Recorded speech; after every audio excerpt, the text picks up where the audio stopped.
What's good? What's good? What's good, y'all? Um, I gotta read real quick. This is from okay, it's by Ernest Gellner. I don't even got the title of it. I think it's called Arabs and Berbers. Literally, it's called Arabs and Berbers. So, I was just surfing the web trying to find a topic. I'm always like, yo, what's the topic? We gotta find topics, man. We gotta find ways to keep engaged with the information. A lot of us, a lot of entertainment is going stale. We are recycling the same topics, but we got to be able to somehow expand and go a little bit deeper into the information. So I got to read here. Y'all know how I do.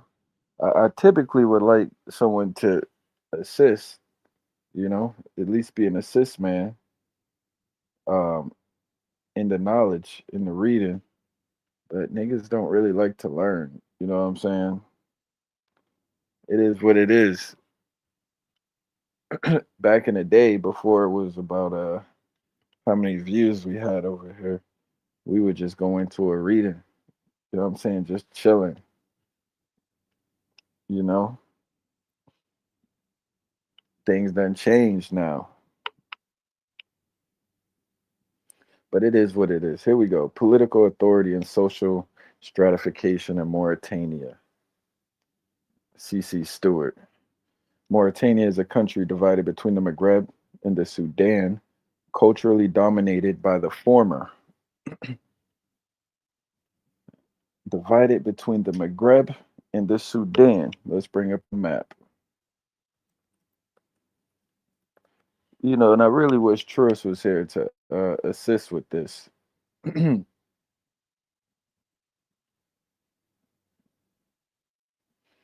get up a map.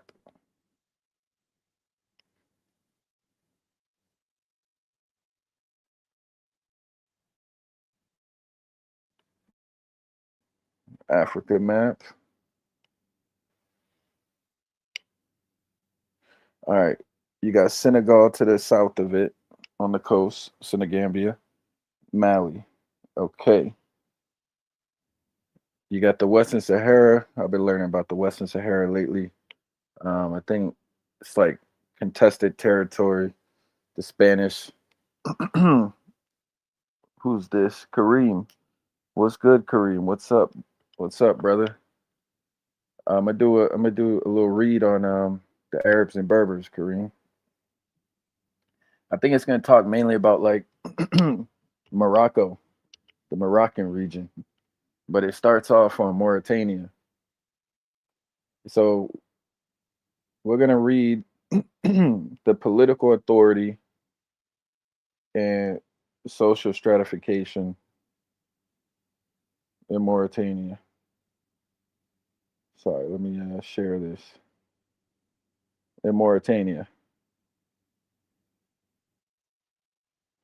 I think this will be a good read.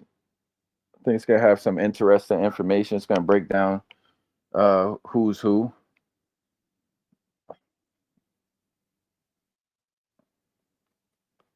All right, let's do it. So Mauritania is a country divided between the Maghreb and the Sudan, culturally dominated by the former, and until independence, economically and administratively a part of the latter. Okay, so that was confusing. Divided between the Maghreb and the Sudan. So when it says Sudan here, I know it's talking about the Western Sudan, not the Eastern Sudan country. Um, yeah, it's a very interesting country, Kareem. They got some interesting history in Mauritania. Absolutely. Okay. Culturally dominated by the former. So that means that it's culturally a Maghrebian country or culturally like Arab Islamic country. And then it says economically and administratively. So government, politics, it seems like it's more related to the Black African way, the Sudan way. Yep. You're right, Kareem. That's exactly what it's saying right there.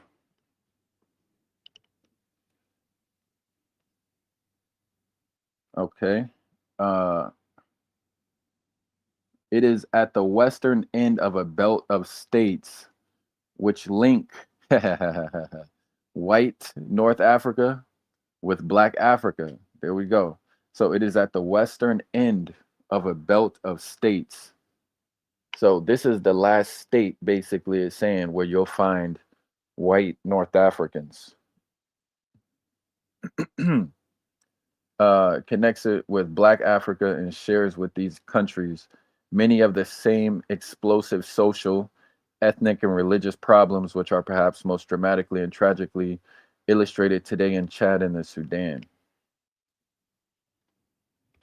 All right, this is about to get interesting. We getting into the society, the Mauritanian society, and y'all know I gotta play some videos as well. uh, the country, where am I at? The country and the people of the Vide or Vide, as Mauritania was known to the French, were only marginally affected by the colonial period in comparison to the imprint left by France on the neighboring states of Algeria and Senegal, and even Morocco. And because of this, the legacy of the colonial period in Mauritanian social history appears in bold relief against the background of traditional society. Oh, damn. Hold on. I got to reread that. Let me take myself off this screen really quick. Kareem says 60% white inheriting, 40% Paul, huh? Paulard and other ethnicities. I said white because it is what the black Mauritanians call them, bidan. Right. Yeah, and we can you can tell me more about what that word means. Is like you can describe it to me if you understand it. Bidan. I know that's the Arabic word for white, right? The root being abiyad for white. So bidan, yeah, they're calling them white. Fulani. Oh, Poolard. Okay. Okay. Where am I at? The country and the people of the Vide, as Mauritania was known to the French, were only marginally affected by the colonial period in comparison to the imprint left by France on the neighboring states of Algeria and Senegal, and even Morocco. And because of this, the legacy of the colonial period in Mauritanian social history appears, oh, okay, in bold relief against the background of traditional society. Okay, so it's basically saying Mauritania got a soft hand from the French. They didn't get the hard backhand of the French. They got a soft tap, it seems like. That's what it sounds like it's saying. The French colonialism on Mauritania wasn't as brutal as Senegal, as uh, what's it called, Algeria, as Morocco. This is an interesting read right here. What you think, Kareem? The French colonial experiment did produce some alterations to the Moorish social structure. Okay, they're calling them Moorish. But the basis of political authority and social class in 19th century Mauritania have undergone remarkably little change. Okay, so it changed the social structure a little bit. I want to know how. So let me ask my AI really quickly to talk to me about this. How did the French colonial experiment produce some alterations to the Moorish social structure, but maintain the basis of political authority and social class in the 19th century? or since the 19th century? Sure thing. During the 19th century, French colonialism altered local social structures by introducing new administrative and legal systems, often based on French models. These changes affected things like land ownership and local governance. However, the French largely maintained the existing local elites and power structures to ensure stability and control. Essentially, while there were shifts in how society was organized, the core political authority and social hierarchies remained intact, ensuring continuity with pre colonial times. That was pretty clear. That made sense. That was clear. That made sense. Okay. The population wasn't that much when the French came. Okay. All right. These points are all related, and one object of this essay will be to demonstrate this in a discussion of political authority and social stratification in Mauritania. The theme of this story is the continuity of 19th century political concepts and social institutions in contemporary Moorish society. This theme has been considered in the context of the emergence of a Mauritanian state, in which traditional Moorish society finds itself in competition with a sizable minority of other ethnic groups, as well as the apparatus of a modern state. My own perspective is that of a historian who has studied 19th century Mauritanian history and lived in the camps and in the capital of the country, during which during which time many of the impressions reported below were formed. This is obviously a very large and complex subject, and only the highlights of it can be traced below. All right. This part is called the land and the people. The land and the people. So the Islamic Republic of Mauritania encompasses a vast stretch of the Western Sahara, known in the Arab world as Shinqit, which is bordered on the south by the Senegal River and Mali, on the east by Mali and Algeria, and on the north by Algeria and the Spanish Sahara. All right, so I'm just going to bring back this map since that's what it's talking about. This is from World Atlas.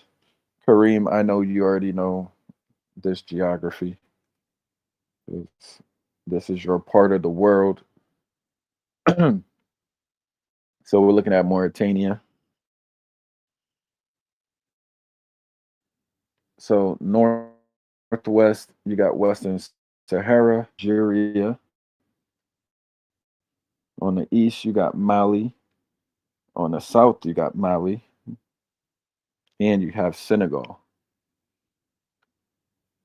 Very interesting.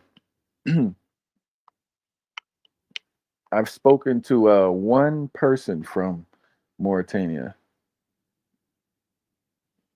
I have spoken to someone from Mauritania. It's interesting. Western Sahara was decided between Mauritania and Morocco. Uh.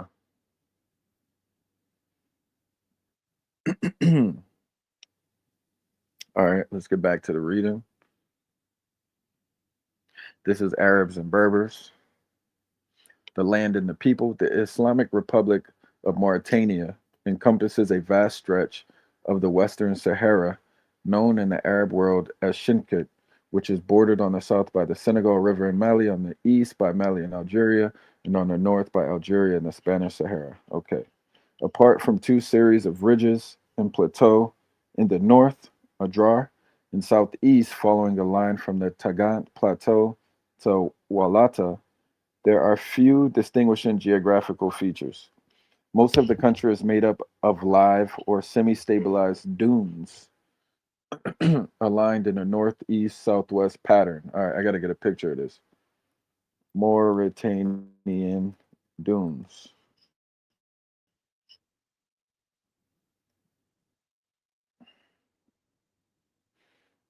All right, so these are the Mauritanian dunes.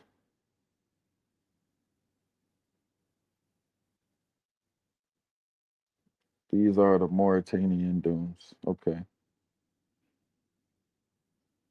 Very interesting geography.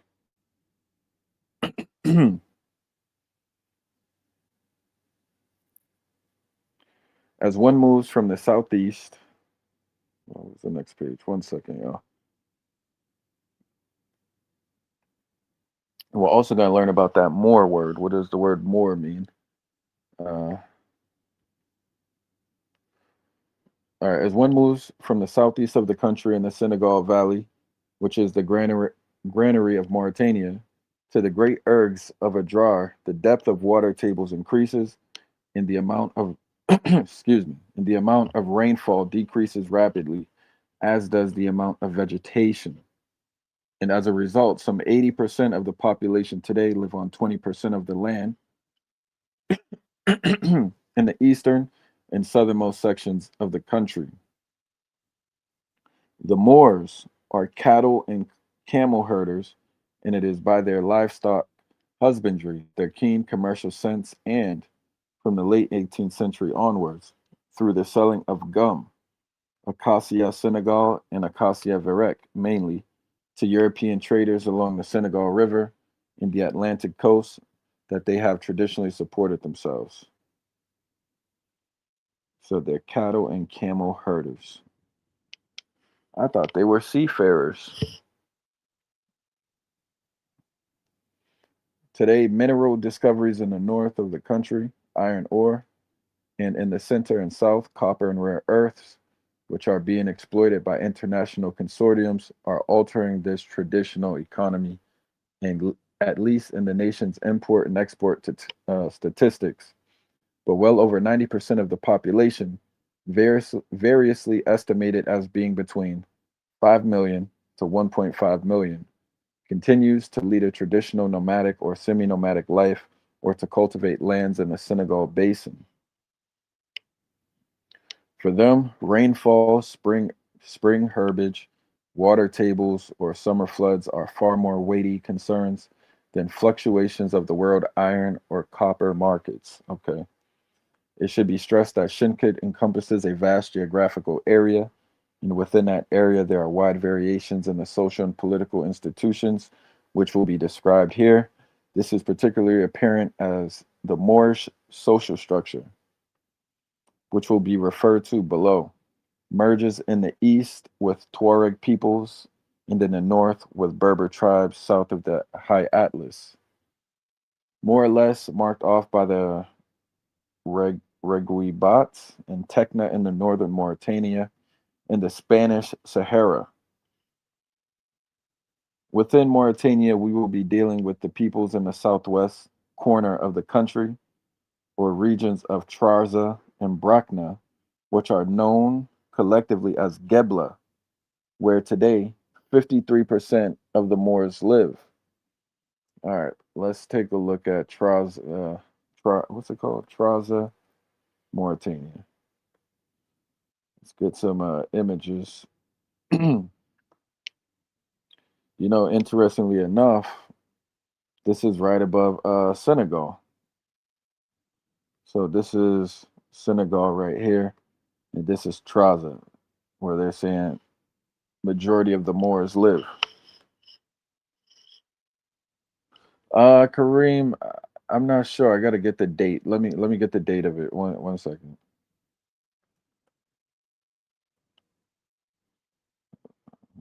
I'll check that for you. It might be like 1972, Kareem. This is it right here. If you can see that on the screen.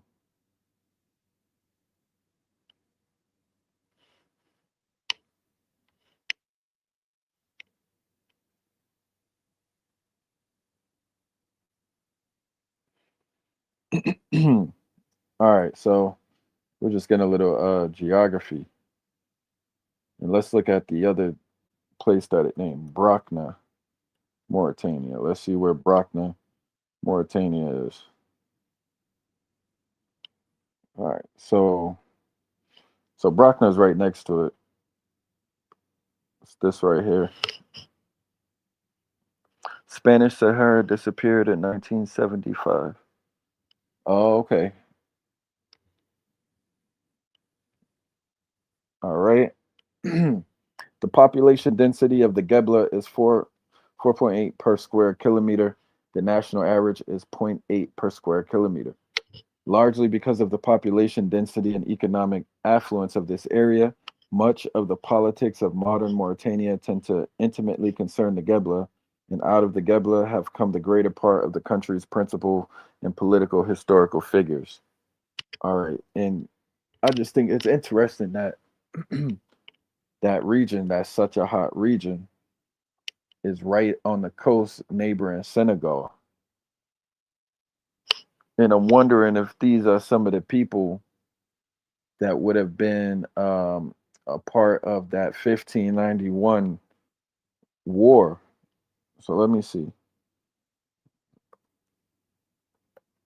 I'm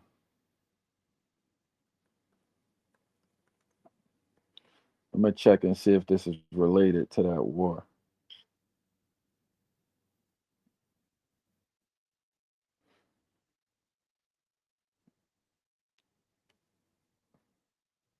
So let me see expanse of the Moroccan Empire in 1591. I want to see how large the Moroccan Empire was. Okay. So they gave an image, but this is from Reddit, so I don't know if I want to go with that. Tagaza. Okay, down to Tagaza. So where's Tagaza? Tagaza. Tagaza, Africa. Let's see where Tagaza is. Um, let's see. So I got this map right here. Oh, Tagaza's way up here. All right, never mind. I take that back. All right, the inhabitants of the Gebla in the 19th century were regarded by themselves as comprising two broad ethnic groups: the Bidanis, or whites, who claimed Arab or Berber origins and who were so distinguished by a more or less elaborate genealogy to prove their claims, and the Sudanis, or blacks. This latter group, like the Bidanis, was of mixed social origins, predominantly Sarakoli, Bambara, Wolof, or Tokulor and Fulani, most of whom who had been absorbed into the camps of the Bidanis and were generally subservient to them. All right, so these are conquered black uh, tribes and ethnic groups, basically. When I say black, I mean uh, Sahel Negro populations. This latter group, like the Bidanis, was of mixed social origins, but dominantly Sarakoli, Bambara, Wolof, and Tukulor and Fulani. So I know that's like people from Senegal, basically. Fulani might also be from like Niger as well, but I think it's mainly Senegal. Kareem, what'd you say, Kareem? Let me see. The Hassani Arab tribes migrated migrated there probably in the 1600. I think it was earlier than that, Kareem. All right, it says the terms. We gotta go to the next page. The terms of what? Let's see. The terms of them or incorporating with the previous inhabitants who are known today only as the Bafours. Wait, what the hold on, I gotta go back. That didn't make sense. The pushing ahead. I lost my spot. Where was I on this? Okay, so it was this side of the page. All right. So the terms more in Moorish will be used below to describe jointly those Bidanis and Sudanis who have lived traditionally in a symbiotic relationship in Mauritania and shared the common Hassaniya tongue. Okay, that's what you're talking about, Kareem, that Hassaniya. The Hassani tribes. So you're saying that's the tribe that populated Mauritania.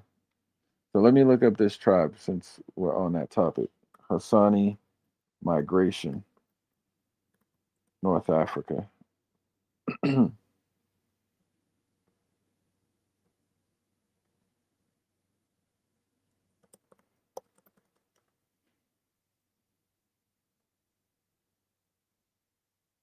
All right, the Hassani. Uh, Got to pop up. Ask me in a week. All right, so this is what I'm reading right here. We got an answer. It says the Hassani, Beni Hassan tribes migrated to North Africa in the 11th century. So that's what I thought. That's why I said it might be earlier. It's the 11th century, Kareem, as part of the larger Banu Hilal and Banu Sulaim migrations from Arabia. So their migration proceeded in stages. 11th century, they first arrived in the Maghreb, settling initially between the Tadla and Muluya river areas.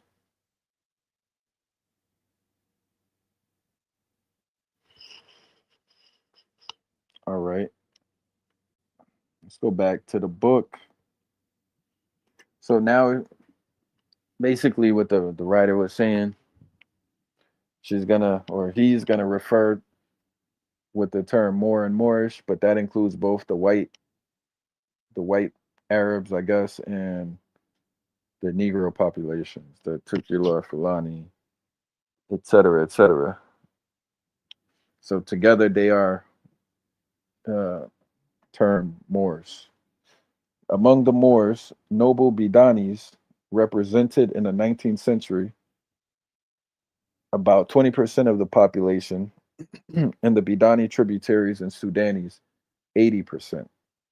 Although it must be stressed that these categories are not based on color so much as class. A man, black in color, but with a noble genealogy, which is socially acceptable, may be a Bidani, just as some Bidanis in the 19th century held social positions on a level with Sudanis for lack of a noble genealogy. This ratio of Bidani nobles to the Bidani and Sudani tributaries is mentioned to emphasize that the descriptions below involving Bidani nobles will be dealing with a very small, albeit important, fraction of Moorish society and an even smaller fraction of the Mauritanian population today. So when I'm reading that, I'm just thinking about the fact that the social currency in the old world is basically about your genealogy, you know, your biblical genealogy. That pretty much will determine your social status in a society. In our society, we do it by a little bit by race, but it's also your social class.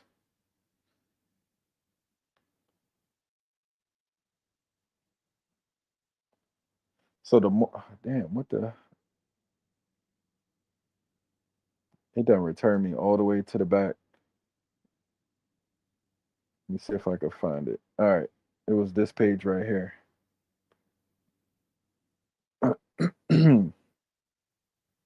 So this ratio of Bidani nobles to their Bidani and Sudani tributaries is mentioned to emphasize that the descriptions below involving Bidani nobles will be dealing with a very small, albeit important, fraction of the Moorish society and an even smaller fraction of the Mauritanian population today.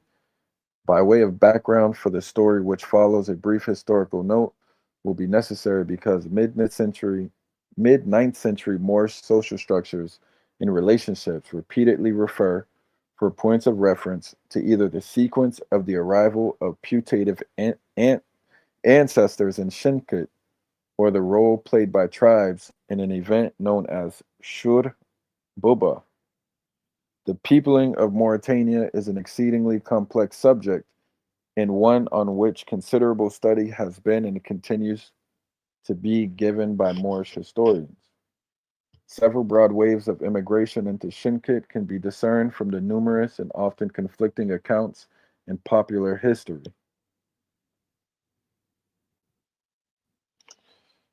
Reputedly, reputedly, the first ancestors of the present inhabitants of the country came into Mauritania with the Almoravid chieftain Abu Bakr ibn Umar when in the 11th century the Almoravids invaded the Western Sahara and occupied the ancient empire of Ghana. Oh, snap. We're going to have to get into that. The Almoravids in Ghana. Other Moors claim to have descended from peoples who come from Morocco or Tuat during the following 2 centuries, and the third influx of people began to filter into Shinkitt from the 15th century onwards, who traced their descent from Hassan of the Bani Makil. This is very interesting.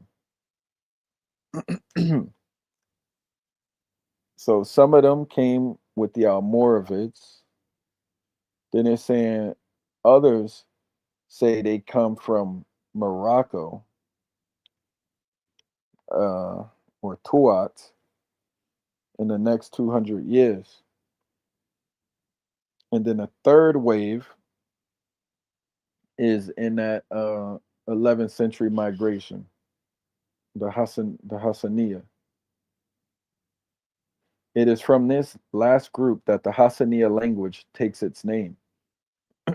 Oral literature suggests that the peoples who preceded the Hassanis, as the descendants of Hassan have become known, spoke a Berber dialect, Zanaga, which is still found in small pockets in Trarza. Hold on, what? It is from this last group the Hassaniya language takes its name.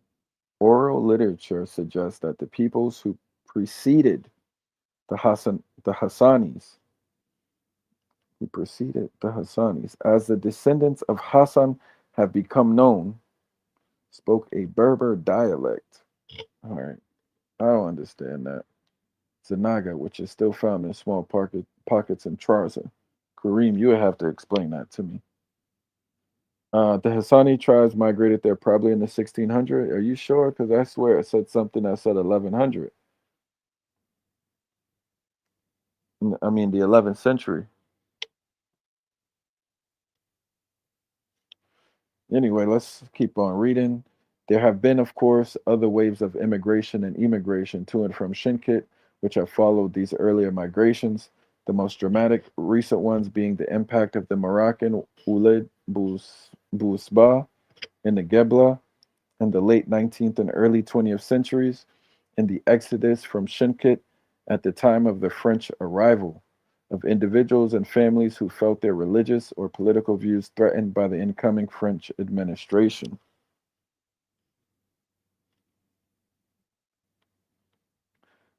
Most of the migrants into Shinkitt gradually moved toward the south, either pushing ahead. All right, then we got this footnote. I'm going to read this footnote real quick. What's good, OTK? It says the appellation Moor comes from Latin and has been applied at various times to Muslim peoples from Andalusia to the Senegal basin. Its use in describing the inhabitants of Shinkitt was formalized at the time of the French conquest of the Western Sahara, although it had been in use at least since the 18th century, and it is used today by Mauritanians. A Moorish noble, however, until recent times, would be more likely to identify himself as a Bidani rather than the less precise term Moor.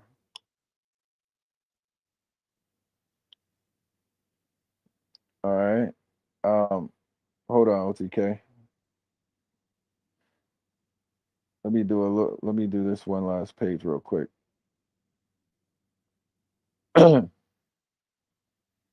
Damn, did I read the whole thing? Hold on.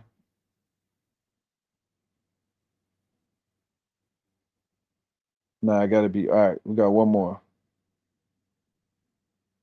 All right, of them or incorporating the previous inhabitants who are known today only as the Bafours. The attractions of southern Mauritania have been mentioned above. Pasturage was relatively abundant. The banks of the Senegal offered limited cereal cultivation. Gum harvest provided, after the late 18th century, a medium of exchange for the purchase of European luxury goods, cloth, firearms, paper, tobacco, etc., and the Negro population on both banks of the Senegal provided an inexhaustible supply of labor. It was in this manner that Senegal provided, it was in this manner that Sudanese were incorporated into Moorish society. All right, so this is how they're saying the blacks were incorporated into Moorish society as hewers of wood and drawers of water, but because of their low social status, their origins or point of entry do not figure conspicuously in the history of the peopling of Shinkit. Huh. The watershed in the image of Mauritanian history is an event known as Shur Buba, or the War of Buba, which is remembered as having taken place between the embittered Atanch, Atanch, however you say that damn word, Atantons, whatever, i.e., the pre-Hassani Berber inhabitants of the country and the Hassanis themselves. So we got the War of Bubba, which is remembered as having taken place between the embittered Atanchinous people, aka the pre-Hassani Berbers. All right. Recent research suggests that there may have been two or more such major battles between newly arrived peoples and established tribes, separated by several centuries, and that these have become telescoped into a single event, which is dated as taking place or concluding in about 1672. That's something that doesn't get talked about a lot, the Berber Arab Wars. However, this new data, which has only recently come to light, does not alter the importance of the event, which has taken on the significance of a foundation myth and which has been widely recognized until recently as the event of Shor Baba. Shor Baba was launched by a group of the Atanchinus, and according to oral literature, the battle lasted 30 years. At its conclusion, the Hassanis were victorious, and the defeated peoples swore to renounce warfare, live by the book, the Quran, thereafter, and make available to the Hassani certain defined services such as water rights, hospitality, tribute, and religious and legal counsel. Yeah, they made them submit. They made those they made the Berbers submit completely. In this way, the origins of the two major divisions of Moorish nobles are explained. Those who renounced the use of arms after Shorbuba were known as Tulba, literally students, or the Zawiya, people of the religious establishment, called by the French marabouts. Okay, so the marabouts are the ones they say are like the monks, the monastic type teachers, the mystical teachers. The victors became known simply as Hassanis, called by the French guerriers. However you say that word, Kareem, I don't know how to speak French. What is of equal interest to the event itself for the writing of history in Mauritania is that Shor Buba marks the earliest time at which written documents appear in Shinket. To my knowledge, no manuscript has yet been uncovered in Mauritania, which dates back from before the time of Shorbuba, but thereafter a few 18th century manuscripts have been uncovered, and from the 19th century onwards there is a wealth of Arabic materials of very considerable historical value. Many interpretations may be placed on this phenomenon, but for the moment it will suffice to note the importance of Shorbuba as a foundation myth in the emergence of a literate tradition at about the time of Shorbuba, which to some extent documents the war, and of greater importance, begins to preserve and broaden our accounts of social relationships in Moorish society. In the light of this rather unusual tradition of literacy and scholarship in a nomadic society, a few words ought to be said in qualification of its use. Writing and indeed scholarship in Shinkitt were the occupation of learned men and women among among the Zawiya. The purpose of this scholarship was primarily religious, to learn or describe what God's will might be in particular circumstances, but especially in legal matters. However, genealogists and occasionally historians did emerge. All right, let me drop the link.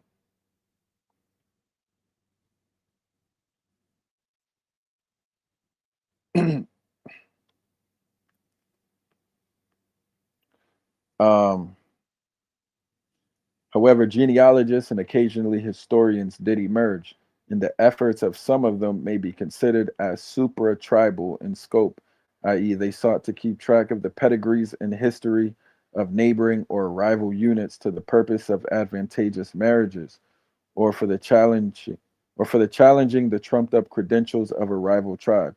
It is particularly this latter ramification of the Moors' literate tradition with which we will be concerned here. However, because of its tendency to preserve non-functional social relationships, uh, however, the source of this data must be appreciated for what it is.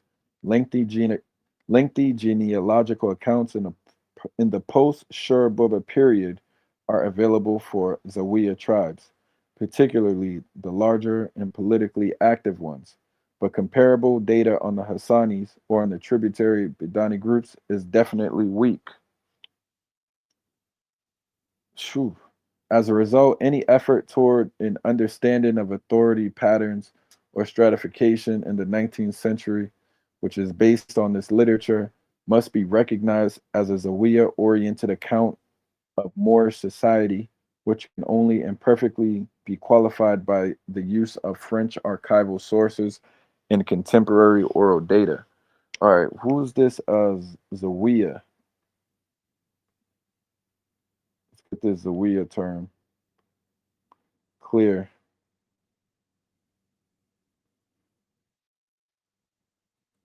Zawiya.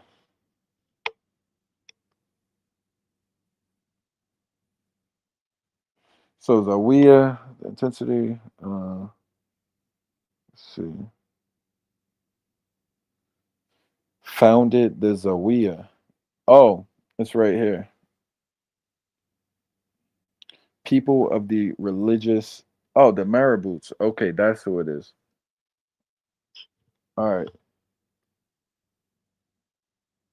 So the Marabouts, from my understanding,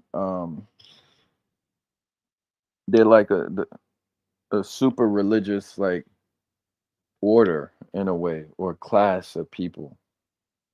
Let me look up that word because I know Sheikh Anta Diop. Let's get Sheikh Anta Diop on the screen real quick. All right, he got the pre-colonial Black Africa book. I'll bring up that PDF. He talks about the marabouts in the book.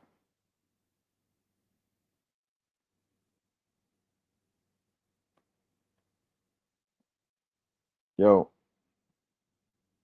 Yo, what's going on, bro? Mic check 1 2. I'm good. yep, sound Yo. Chris. Go ahead, bro. Yeah, All and right, that bet. BUBBA is yeah, You cut out. and What'd that you other say? Say it word again. Hold up. earlier was Sudanese. It was it was Sudanese. It just felt different now today. Yo, your That's connection why is you didn't choppy, bro. see what it was saying. Yo, your connection is very choppy, bro.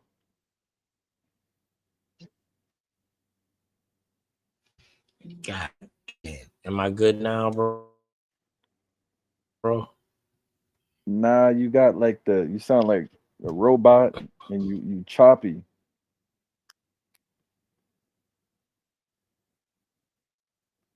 All right, maybe he'll try to join back in. But I was gonna go into the marabouts word. I see you did it too, Kareem. You dropped the definition. Let's see if I could find it in this book. See if we could cross reference some sources.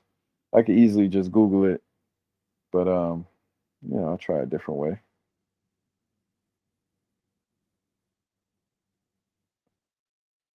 All right, so this is the sheesh, man. What is this thing? Frozen? Oh, there it is. I see the word. The struggle for political power against Islam by the native clergy seeking to discredit it colored a whole period of African history. It was characterized in Senegal by the exodus of the marabouts from the city of Koki in the region of Louga Linguère between Dakar and St. Louis toward the peninsula of Cape Verde. This event took place during the reign of the Damo, okay, between the second of religious powers.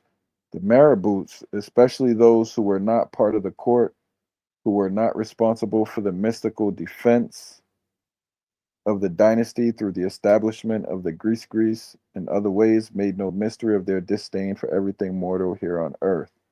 All right, so I'm just gonna summarize it like this and say they are the spiritualists. Kareem, you worded it. You said a religious caste. I agree with that. Yo, mic check.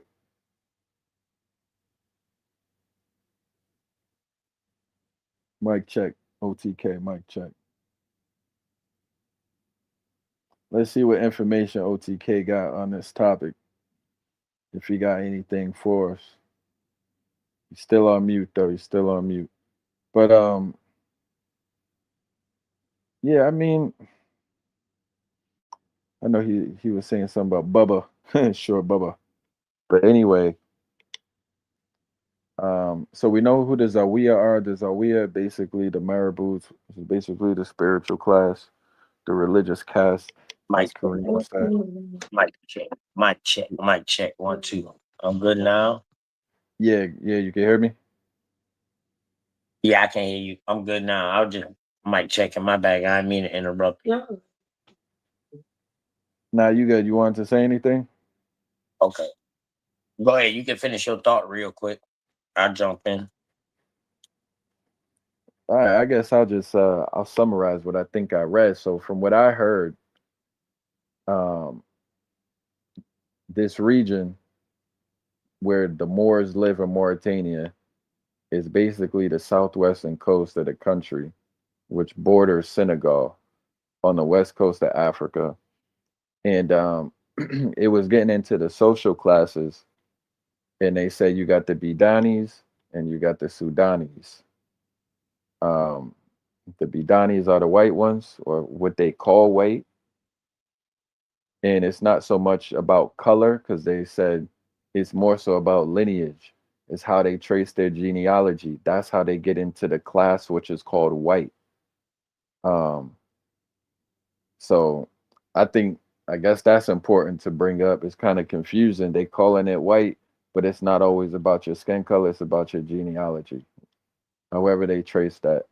And then you got the Sudanese, which is comprised of it could be a quote unquote white North African. If they don't got a noble genealogy, they'll fall into the Sudanese class or the black class. But that's mainly the Fulani, the Tukulor, and those other Negro groups, Bambara, Wolof, the ones you find in Senegal. Um, so it was saying basically the Arabs, they won the war, they made the Berbers submit, whoever those Berbers were that was in that region. You got the Hassaniya people or Hassani people that migrated in I think it said the 11th century. Kareem was saying it's the 16th century. I seen 11th. I don't know which one it is, but it seemed like the Arabs been there since the 1000s, the 1100s, somewhere around that time. And basically they made the Berbers submit. and they absorbed some of those smaller African tribes that was in the region, the Senegal region. Kareem said, Zawiya are schools generally part of a Sufi tariqa. You learn the way of the Sufis, Zanaga Berbers. Okay, Zanaga Berbers. I've heard it, but I've heard that word, but I've seen it spelt like Sanhaja. I've seen both Zanaga and Sanhaja. Um, 1676, they beat the Berbers there, according to your book. Okay, that's what it says. 1676. It was. I think that might have meant to say 1076, but that O looked like a six. Let me look it up.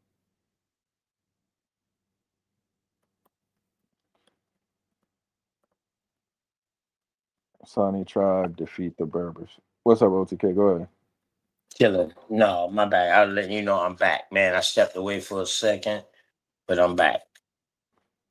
But you Okay. was reading Hey, a bunch of interesting stuff at the beginning, man. Damn. I ain't gonna lie to you. damn, you didn't hear my summary? I summarized it. I summarized it up in like 1 minute. Just now? Yeah, you missed it. Damn. Yeah, I ain't even gonna I'm lie gonna to break you, it. bro. I'm gonna summarize it again because you know I gotta reward myself for absorbing this information. Go So ahead. basically, we dealing with Mauritania. Mauritania, as we know, it's on the west coast of Africa. Regionally, it's surrounded to the south. You got Senegal and Mali on the south of Mauritania. On the east of Mauritania, you also have Mali because it wraps around it.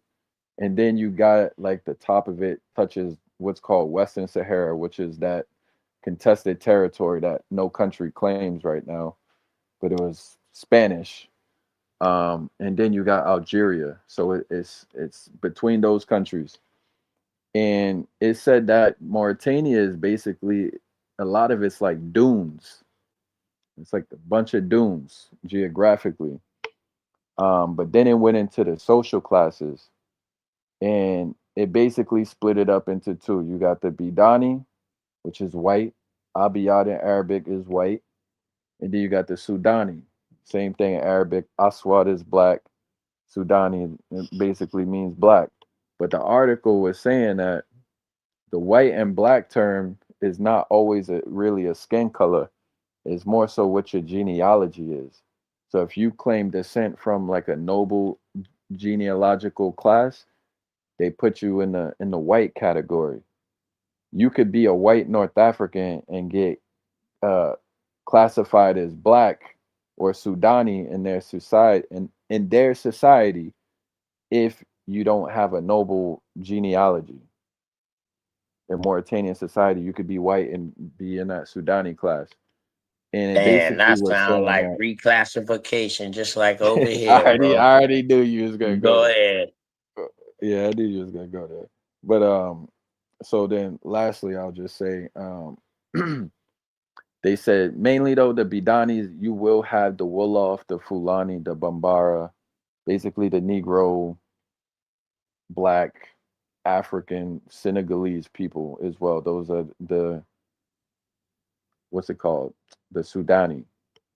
But that's basically what it was about. It was breaking down like when the Arabs got there, how they had a war or a series of wars with the Berbers, made them accept Islam, you name it. It said they finally defeated them in like the 1600s, 1670 something. But the Arabs got there and like that wave that got to Mauritania, they got there in like the 1100s. So that's it was just Okay, giving the history. so now when you see this happening at that time period, when you know all the so-called Muslims was ran out of Al Andalus or the Iberian Peninsula into Hmm. North Africa and then into other parts of Africa. Now they're telling you that an Arab came and fought against the Berbers. So now we need to find out the distinction between Ottoman, a person who they call themselves Islamic, and this person that they're talking about, this Arab, because I see that they all Islamic practicing Judaism, but I see that they have different books that they're following.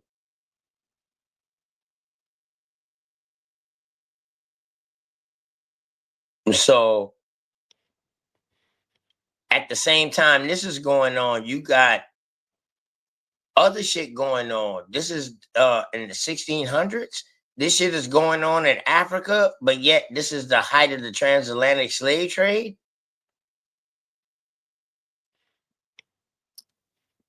It makes you say, so who was really in this transatlantic slave trade supposedly? Was it the whites? Which now they telling us now from what you read that it can be a status and not necessarily a color.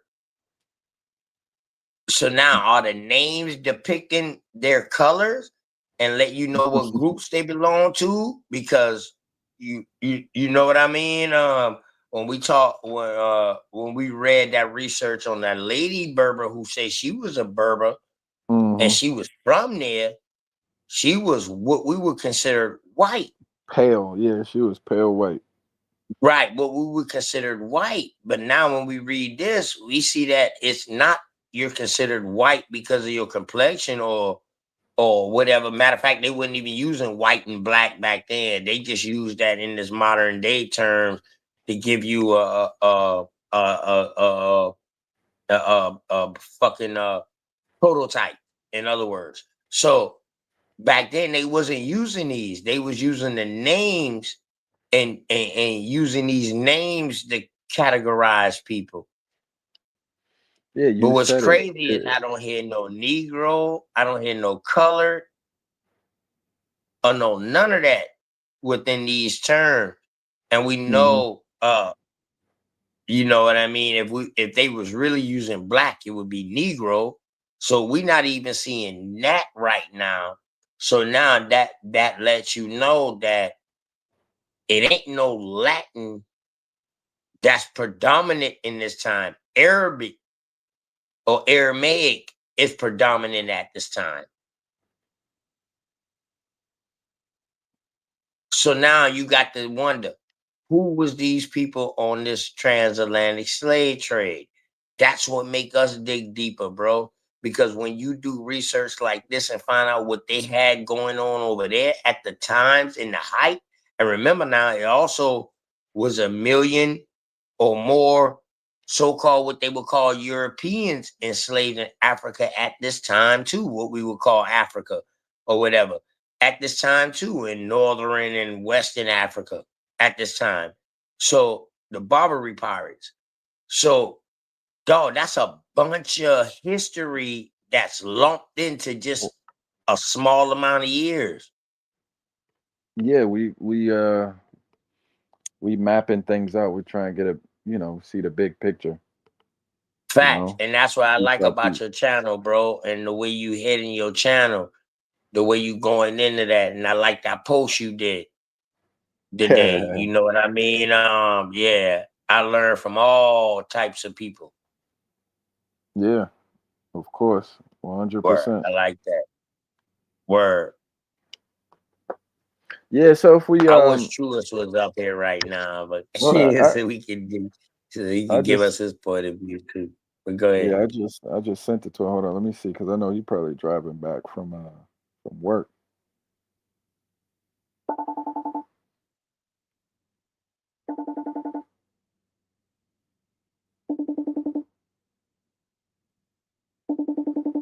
Yo, did the Eagles win that game? When I seen the score, it's like 3-0 in the third quarter.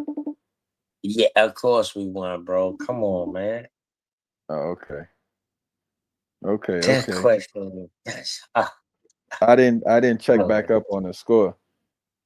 But yeah. I see your fucking Patriots doing their thing, boy. They gonna bounce back. You Yo, were. and we got Cardi B over there.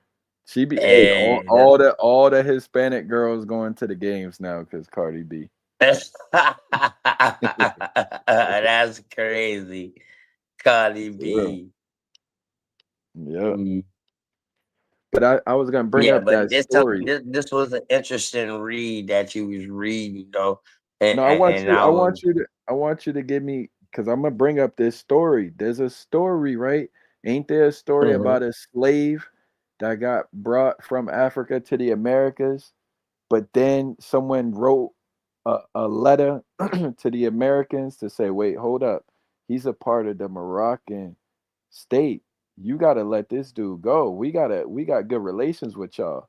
Ain't there a story about a black slave, a black Moroccan dude in the Americas? Yeah, it is a story. I don't know that exact story that you're talking about, but Oh, it you is know a this story, story. man. You know Y- this story. No, I don't know the story about that single one you talking about, but I do know a story of some prisoners of wars that got captured. It was two men and two women.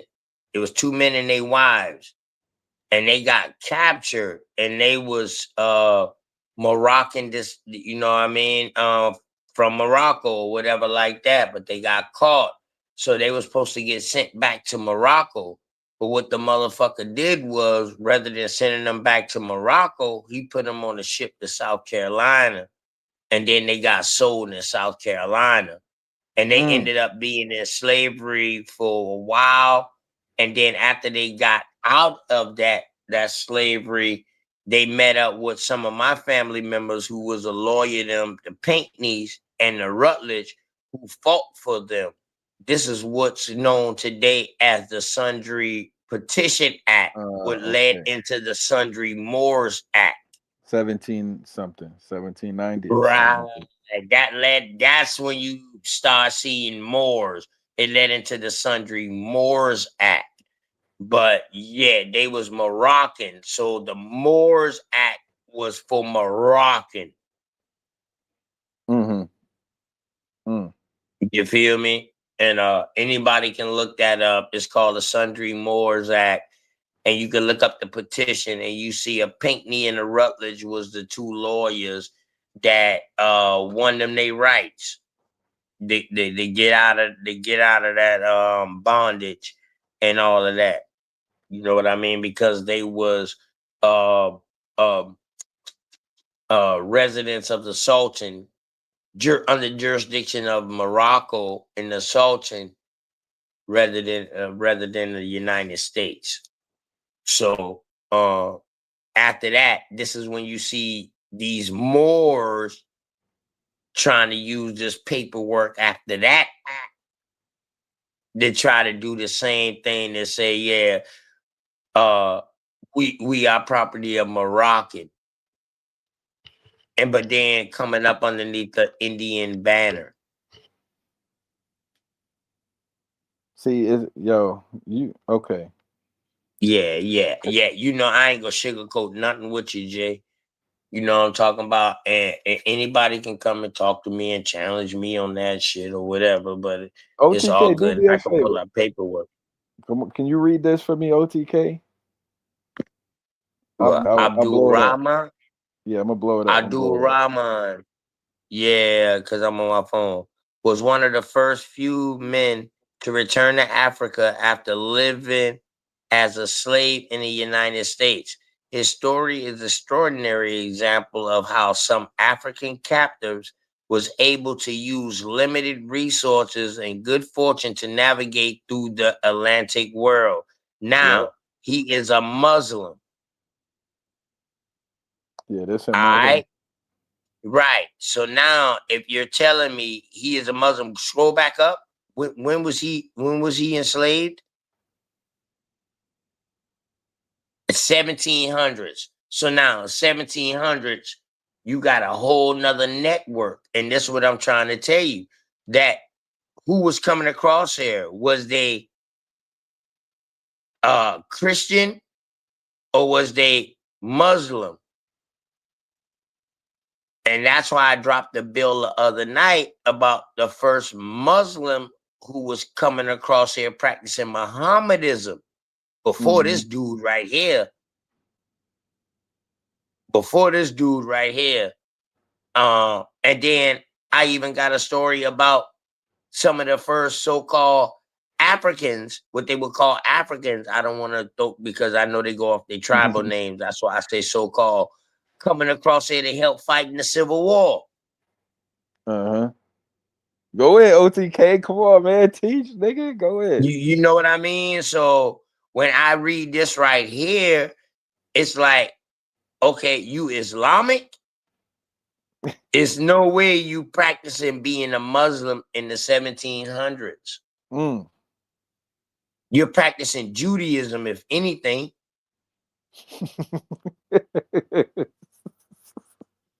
I mean, let's be for real, bro. Or you know what I mean? Because Judaism encompasses everything: Hinduism, Comedicism, Phoenicism, all the isms. Judaism had all that encompassed in it when Abraham. He been unlearn all that shit. And he encompassed it, but it was just his faith and his belief. That's why it became Judaism. All right, And right now, OTK. today, they still fighting over this shit right now in Israel and Pakistan and Palestine. But Come go on. ahead. Now I want you to break this down. OTK, read this. Read this. Come on, man. Teach us. Abraham, because that's what that really is. Yeah. Abraham Abi al-Rama was a Muslim member of the what is that? Fubi people. Ibrahim was a Timbo, the capital of Fuji Jalan, or Walan, in what is now the Republic of Guinea in the west coast of Africa. His father was the ruler of Futa Walan. And after studying at Timbuktu, he was a Muslim. Ibrahim became a colonel or colonial in his father's army in 1788. So hold up. This is another thing I'm about to bring out too. All these African Arabic armies that they had. They had a bunch of them. Y'all don't hear about that though. Right. But it's all good. That's why all of them get to go to fucking Europe and they can get studies. They kids them can go and study abroad and all of this right here. That's why. Okay. When Abraham was approximately 26 years old, he was sent by his father on a campaign to subdue a rival nation that had interrupted Timbuktu's cultural trade. As Abraham returned from the successful campaign, he and his men were ambushed, caught in a fallen retreat. Abraham or Abdul Rahman, a small cathedral troop, cadre of troops fought unsuccessfully to gain the upper hand. They put a final defiant stand that ended in defeat. Aburama and the 50 of his men were sold to the British ship captain. What you think about that? Look, I agree. Look where he ended up. Listen though, I agree that what was really going on. Like, let me tell you something, bro. When they first was pumping this "we all from Africa" shit, they was saying we all descend from kings and queens. How can 100,000 or so-called 100,000, what they would call Africans, descend from king and queens, where there wasn't even 100 kings and queens in Africa. So how can we all, they say we, not me, but we, descend from kings and queens? That was that black power shit. Mm-hmm. Y'all descend from kings and queens. Now everybody great. Everybody like, man, you know what? Dog, I'm better than you. I descend from a king too. I descend from a queen too. I'm better than you. They don't know what they did when they did it, when they did that. They put their own people up against each other because of indoctrination and miseducation. And shout out to them fucking motherfuckers from up north, because that's where it started from. You know, your Dr. Benz, your fucking Kwame Ture, motherfuckers, your all them goddamn scholars, all them goddamn scholars. They was only teaching what they thought that they knew, and some of them really came from Africa, and they kept their accent.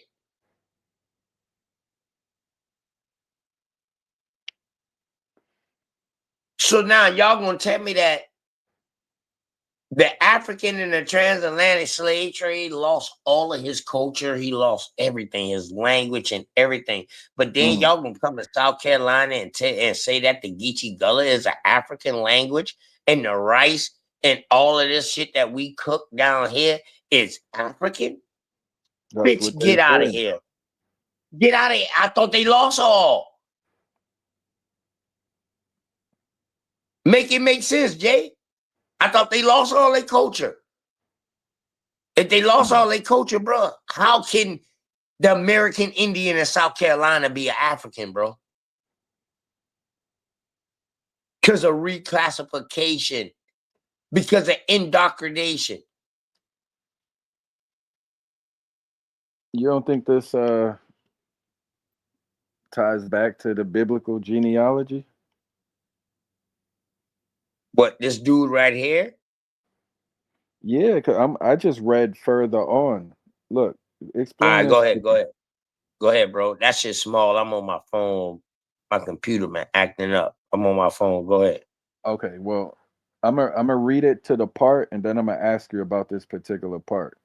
So it says Ibrahim arrived in one of the major gateways of the transatlantic slave trade, the French island of Dominica. So now, OTK, let me ask you. So like the British and French, they would trade slaves with each other. Like, yo, I got 300. You want these 300 slaves? Yeah, they was doing that. Like the French, British. Shit. Hey, that's a good question, but I would say yeah later on. And you know what? During this time, 1700s, yes, I would say yes. But before Napoleon, bro, no. Hmm. Before Cause Napoleon, no.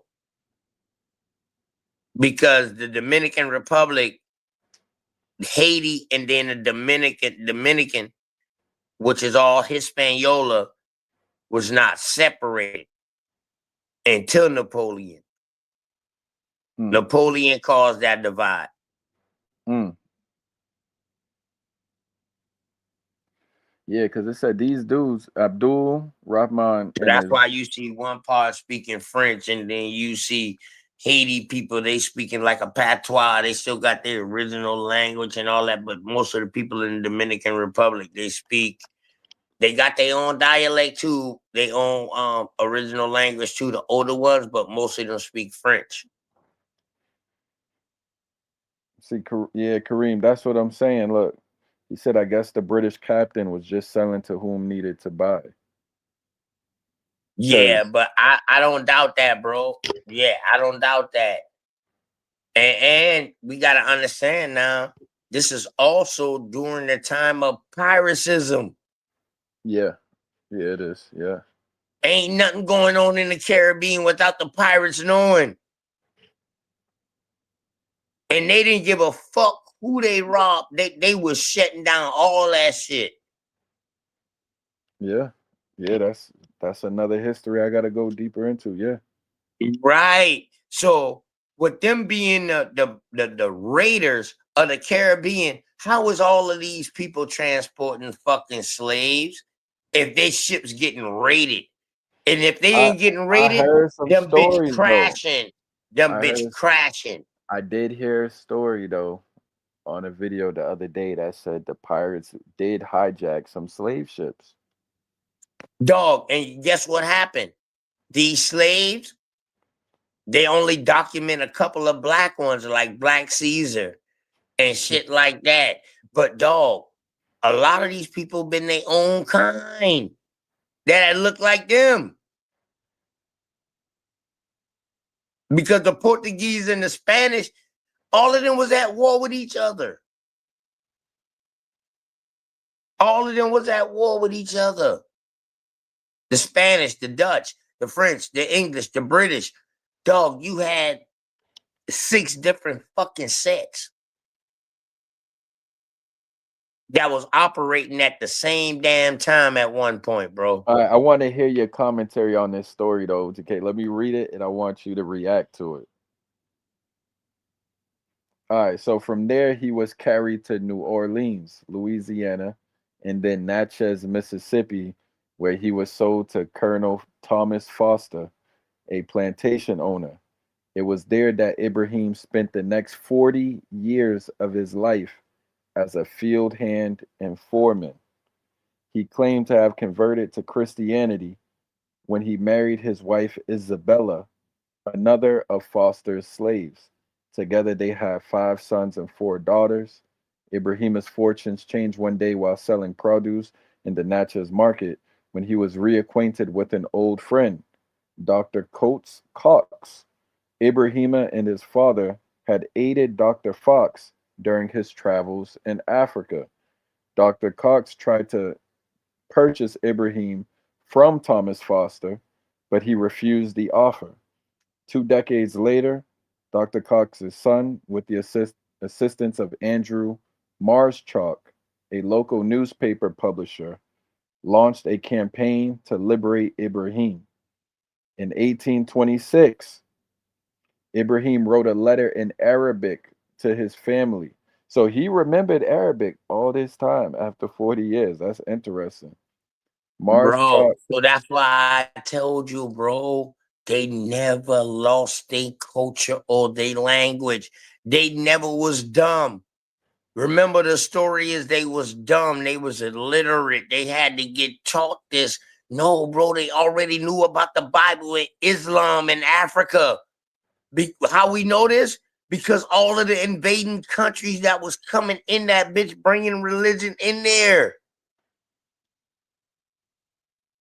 They already was intelligent. They already knew shit. yeah, that's true because the Portuguese they had contact and they were Christians Come on, before. bro. Yeah. They already knew all of this shit. They're the progenitors of what Portuguese speak. That Latin is a mixture, a combination of languages. Mm. You feel me, bruh? So they already knew bruh, let me tell you something. Go ahead. When them boys say that these people was dumb, deaf, and blind or illiterate, that was bullshit.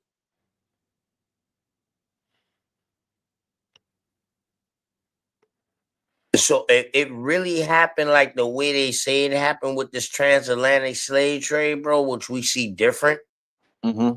But even the numbers that we see that maybe had disembarked over here, bro, they Mm-hmm. was spitting religion too. They were some of the missionaries too.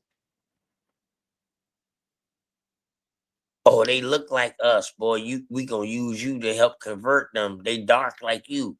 They black. They dark.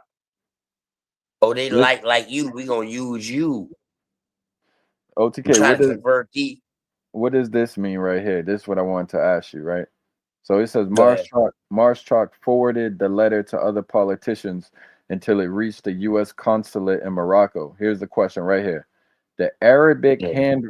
the Arabic handwriting caused others to believe that Ibrahima was a North African Moor, not an African Muslim. What is the difference, OTK? All right. So a North African Moor would be a Christian and a Muslim mixed together. Break that down. Kareem, he want to All know right. what you mean by that. All right. So in 70 in 711 AD, Uh-huh. you had this group that came from the Arabic continent, or what they would call Arabic space. They came into North Africa. They came to help what was now today Morocco fight against the people that was in the Iberian Peninsula. They came and helped them. They was riding horses too. These motherfuckers were riding horses. Associated story. They came in and helped them. Went into the Iberian Peninsula. Won. And now this is where you see the beginning of what they would call a Moor, because the time that they was in Northern Africa and all of that, they was mixing in with these people, these indigenous people.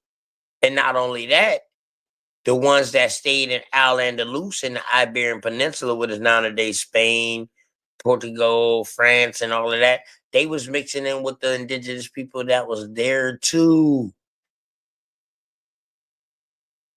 So now they bringing they wouldn't even Islamic then, it would be Mohammedanism. They bringing their Mohammedanism faith, which is Judaism, to them. you already, hey, you already know, bro. I'm not no goddamn leaf on no tree. I'm the fucking root of the tree. I go to the roots. So yeah, so when they brought that Judaism into there, which is also Islamic and also Christian Hebrew faith, or what they would call Hebrew now today, when they brought that into there, it was something different. It was something different, bro. So when you see your boys like after that, Isabella, Isabella and Ferdinand, them boys. Matter of fact, it was a queen before Isabella. Isabella mama. Isabella mama actually started the expulsion of people, Spanish, Portuguese, and all of that shit out of Europe. Like no, because they was having different plagues, different sickness. So she threw an edict out there, like anybody speaking what they would call Spanish or anything else, they ass gotta be put to the sword. Latin is the foundational language. So, and this is for all of Britain, all of that shit there too. All of that. The motherfuckers who started Britain and the United Kingdom and all of them, they all come from the same bloodlines. You know what I mean? Big facts. Um, so when she gave that edict out, that caused a disruption. That was some of your first explosions of what they will call today the Jews. Now, when Ferdinand and Isabella married, they united and they became a powerhouse. And that was what you see the final expulsion at 1492.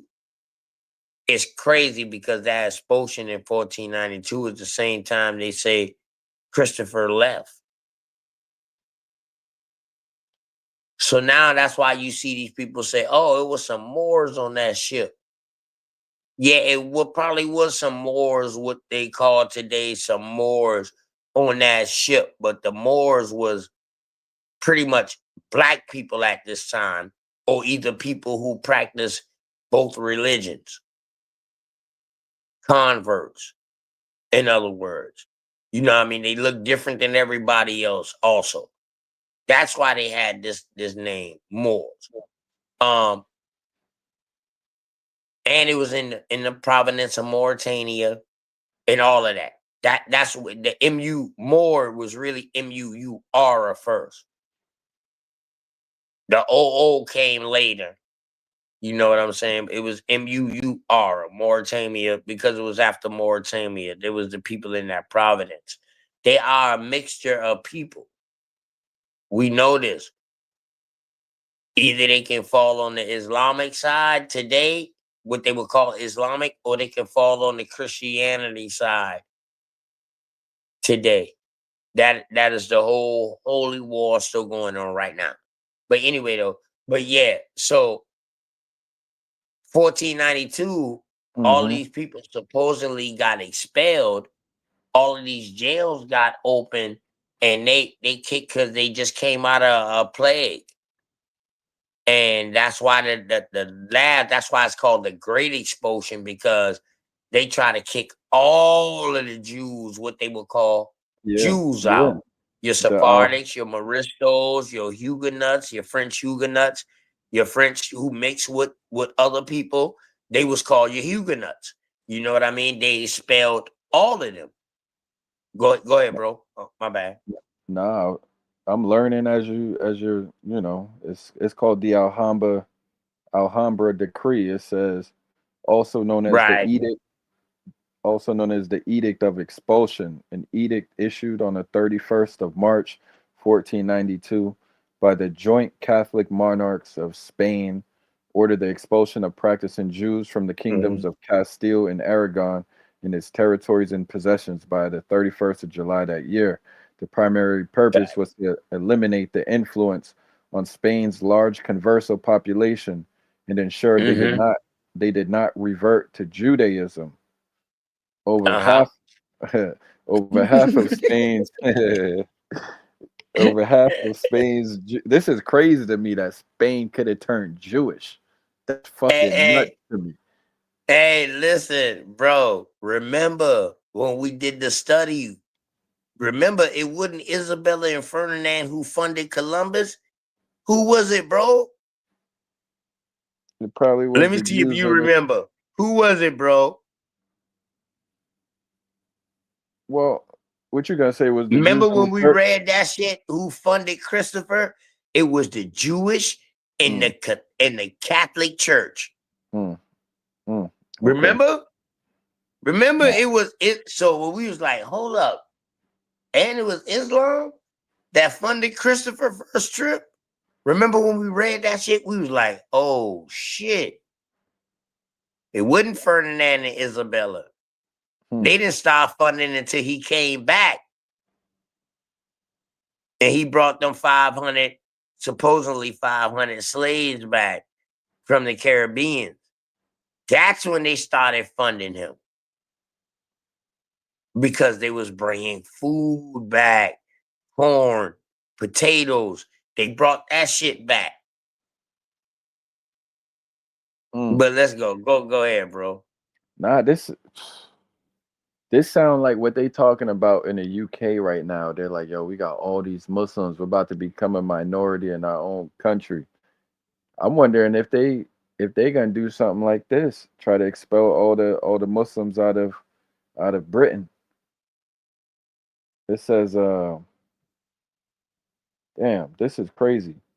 You know well or ought to know that whereas we have been informed that in these our kingdoms there were some wicked Christians who Judaized and apostatized from our holy Mm-hmm. Catholic faith, the great cause of which Mm-hmm. was interaction between the Jews and these Christians. We ordered the Uh-huh. separation. We ordered the separation of the said Jews in all the cities, towns, and villages of our kingdoms and lordships, and commanded that they be given Jewish quarters and separate places where they should live, hoping that by their separation the situation would remedy itself. Separation not having worked, the monarchs gave the Jews until July 31st to sell their goods and leave the country. They were forbidden to carry gold or silver out of the kingdom. Worse, although signed in March, The edict was not publicly announced until the end of April, so the Jews actually had only 3 months to convert their property to trade goods. Christians took advantage of the situation and paid ridiculously low prices for Jewish possessions. A donkey bought a house, a piece of cloth or linen purchased an entire vineyard. Jews flee from Spain. In July 1492, the Exodus began. When Columbus left, There go your Exodus right there, bro. There go your Moses Exodus right there, bro. Huh? in, in July Hey, 1492. Jay, let's be for real, bro. Nobody talks about Judaism. Yeah, it's true. It's true. Nobody, you know what I mean? When I started saying Judaism, they're like, what the fuck is that? I was like, what? Oh, y'all really don't know history if y'all don't know what Judaism is. Word, bro. And all of these motherfuckers is Judaism.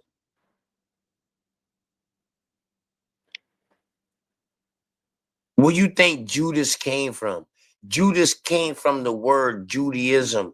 Judaism was really a person who had both. They started out with both. They whole faith is Islamic and Christian together, bro. It was the people that got involved that separated Judaism into Catholicism, what we call Christian or Hebrew Israelism, and then what we call today Islam. Mm-hmm. It was people that caused that divide, bro. You know how we know that, bro? You are very fluid in the Quran. I'm very fluid in the Bible. And we Mm-hmm. got some of the same stories just told different ways with different people names, correct? Right.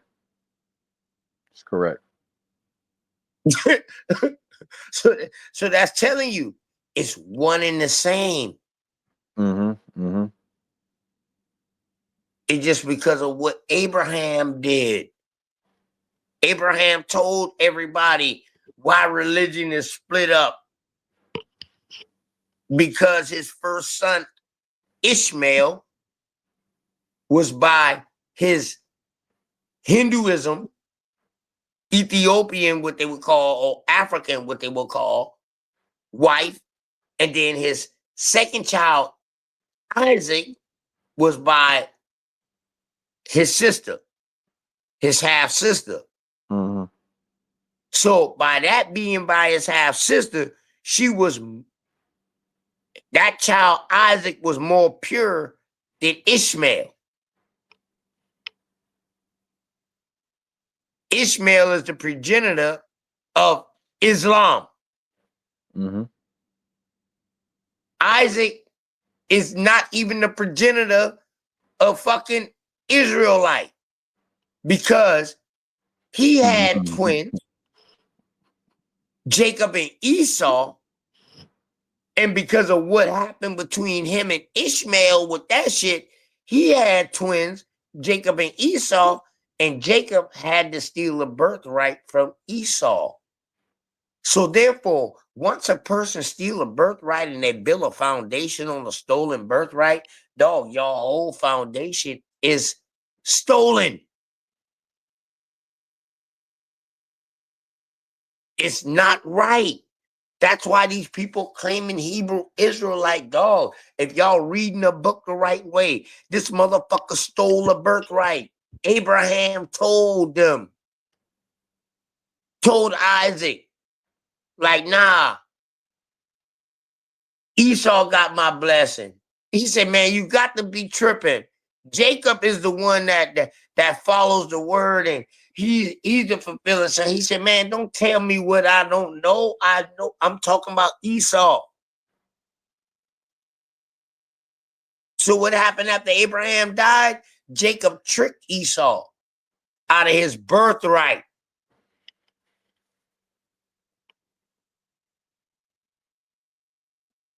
Now he wrestled with an angel. They say he wrestled with God. And wrestle in those terms And if y'all look up what wrestle means in the blue letter and all of that, that means having a conversation with.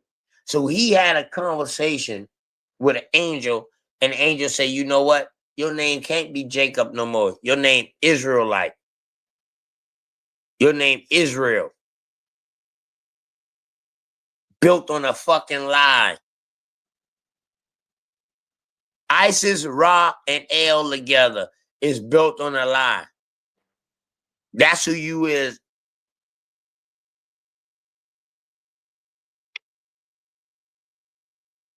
You cut out? You still there? Yeah, I'm still here. But it Oh, ain't okay. no ifs, ands, or buts about it, bro.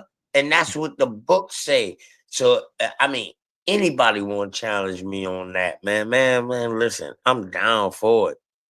Good work. I'm You gotta down be for on nah, all but this work. OTK. If you're gonna talk like that, you gotta be on your A game, man. Man, listen, bro. When it come down to doing this shit here, I can do a presentation.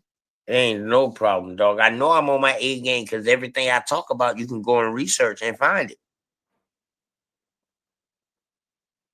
I feel I'm at that point now, Jay, in certain categories, dog. I don't have to show shit. I should be able to say it, and then people should go look at it, right? God damn.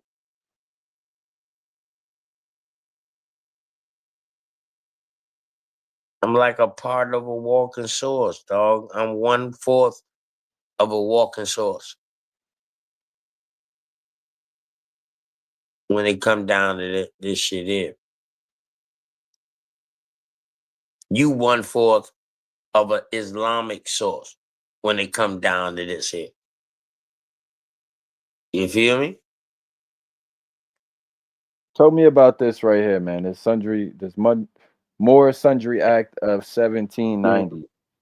That's what I told you. That's what I was telling you about earlier.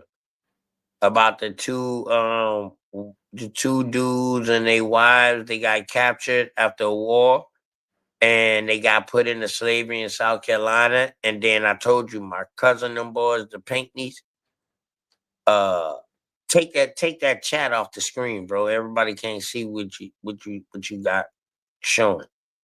Yeah, this is what I was telling you about. So this petition for the sundry Moors, that's why I was telling you that Moors in this instance means Moroccan, means Moroccans. You feel me? So this led up to the Sundry Moors Act.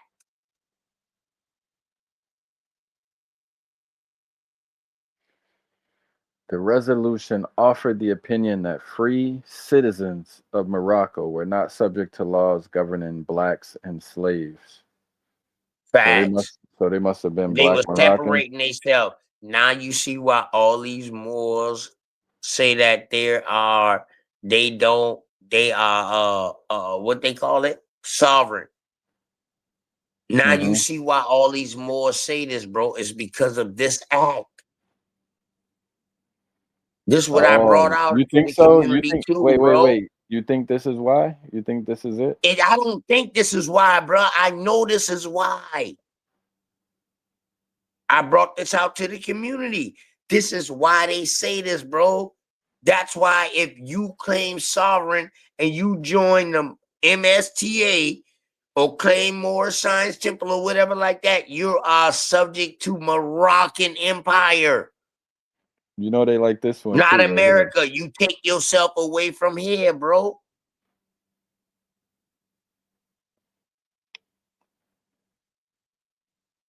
All right. So the And when you Moors. get into that treaty, we're gonna break that treaty down because that's some Yeah. other shit too. Because that treaty was more like Opening what? opening the ports. But Yeah, I'll yeah, leave yeah. that alone. I'll leave that alone. All right, It's here for we go. trade. I'm getting some more information. It says the Moorish Sundry Act of 1790 was a granted petition ordered by South Carolina House of Representatives, clarifying the status of free subjects of the Sultan of Morocco, Mohammed bin Abdullah. The Pinckney and resolution, Rutledge. Those were the two lawyers, Pinckney and Rutledge. My bloodline and Darvin's bloodline. Yeah. All right. The resolution offered the opinion that free citizens of Morocco were not subject to laws governing blacks and slaves. Um, the free Moors, Francis, Daniel, Hammond, and Samuel petitioned on behalf of themselves and their wives, Fatima, Flora, Sarah, and Clorinda. They explained how some years ago, while fighting in defense of their country, they and their wives were captured and made prisoners of war by an African king. After this, a certain Captain Clark had them delivered to him, promising they would be redeemed by the Moroccan ambassador residing in England and return to their country. Instead, he transported them to South Carolina and sold them for slaves in violation of the Moroccan treaty. But so the African king is the first one that sold them. See, and that's what I'm telling you, bro. They was fighting up underneath. This is the beginning of your Moroccan shit in America, bro. This is the beginning of it. This is the beginning of the MSTA doctrine. You don't even understand what you're reading right now, bro. That's why they can't deal with me with this. This is the beginning of it. You can't show me no documents of Moors in America before this. That was so-called slaves. Oh wait, after this, a certain Captain Clark And had they them delivered prisoners of to wars, bro. How promising them and their wives get bastard. captured as prisoners of wars? Mm, And mm. an African king sold them. Nah, I see what it was. The Yeah. king the king gave him up to a British dude, and a British dude, I guess, switched up the plan and sold him in South Carolina. Uh-huh. Because Uh-huh. they're saying the African, it seemed like they're saying the African king thought the British dude was gonna send him back to Morocco. Right. So They thought they was this because is that's where they was supposed to go back to. But instead, they got sold and came to South Carolina. And when they came to South Carolina, after they did their indentured servitude contract, they ended up being free. And then that's what when is Pinckney and Rutledge helped them out to say, is South yo, this Carolina is what happened. is Go South ahead. Carolina is South Carolina American or British at this time? South Carolina is definitely British. In 1740, it's British. Yeah, it's definitely British. Okay, so these are the Brits and the Moroccans. Okay. Yeah, it's the Brits. You got little French, but you know, what I mean, they weaning out because remember 1715, Napoleon, 1717 something, Napoleon became emperor, but he didn't last that long. So the French only had control for so long. That's why you see little shit of the French down here in Charleston, but you see a bunch of British and English. You know what I'm saying? If that make any sense. So the French wouldn't here that long. They was more refugees than anything here. What do you know about the Delaware Moors? It shouldn't even be no Moors tied with the Delawares. Anytime you see Moors, bro, that come later. That come later, bro. You see right here at this time, it say the Sundry Moors Act. They let you know either they African, whether they black, white, or they slaves. It just said that in the article you just was reading. So that let you know Moors wasn't just distinctive to a color. You was from a region. It say the Indians descend from the Moors. Look, wait, Nah, look. Yeah, dude. nah, bro. Hold on. Yeah, dude, bruh. Several. Yeah, but I'm saying, bro, Hold on, hold that's the on. old Lenny Lenape, some shit that they put in there when they say they descend from the Delaware Moors. It ain't no such thing, bro. You had the Delawares before you even had a name Moors. Look up the Delaware Indians. Hold on. Several state-recognized tribes descend from the Delaware Moors, including the Lenape Indian tribe of Delaware and the I just Nanticoke told you the Lenape. I Nanticoke just told Indian you the Association Lenny of Delaware. Lenape. Yeah, that's As, some bullshit. That's something they put in there. You look up the Delaware Indians, bro. The Wait, Delaware Hawi. this is The crazy. Delaware, nigga. Don't look up. Yeah, you look up the Delaware Indians. Don't look up the Delaware Moors. Oh, okay. Hold on. I see. That's Oh, some recent shit, bro. I know a little bit about this. The Delaware Moors descend from free people of color in Delaware and identify as descendants of African American, European American, Lenape, and Nanticoke people. Delaware Moor families trace their ancestries back to the 18th century in central Delaware counties of Kent and Sussex. So I know where that is. That's the All right. So let me southeast ask you this. of Bro. Britain. That's They can Britain. only trace their genealogy to the 1800s and they Indians? Let's be for real. This is why they paperwork fucked them up, bruh. This is what got a lot of them locked up. No. Your That's Delaware Moors, your Washington no. Moors, your That's not it. Washington Moors, dog, all that's bullshit. Nah, that's not what it says. It says It's not no American Indian tribe named no Moors, bruh. they That's trace their bullshit. they trace their I'm telling you European that's bullshit, Jay. they trace their European ancestry back to the 18th century. So that's when the Listen, European mixed in with them. Jay, you That's look when up the if is there that's when the any. European mixed with them. All right, well, Jay, look up any American Indian. Is it any North American Indian tribe named Moor? Moors. All right, slow down, Captain. We gonna get there, nigga. We gonna read the rest of this shit first. We got a picture of a nigga right here. Oh, my fault, All man. right, You know I get. Hey, man. You know I'm passionate about this shit, man. You know I came out destroying the Moors. Dog, them boys, stop that shit, hey, you talking spicy? You gotta be on your A game, bruh. You bruh. gotta I be on helped you your A game. kill me and you kill the King Moor commission. Come on, man. Stop it, bro. We gotta know all this When stuff like the back when a of our nigga head, go on bro. a channel complaining about you, that let you know you did something. So you just gotta give it respect after that. You know what I mean? Yeah. Come on, bro. This shit is beneath me. I feel disrespected right now by you even showing this Delaware Moor shit. But go ahead, Jay. We I'll gotta fuck know the with you. Go game. ahead, Jay.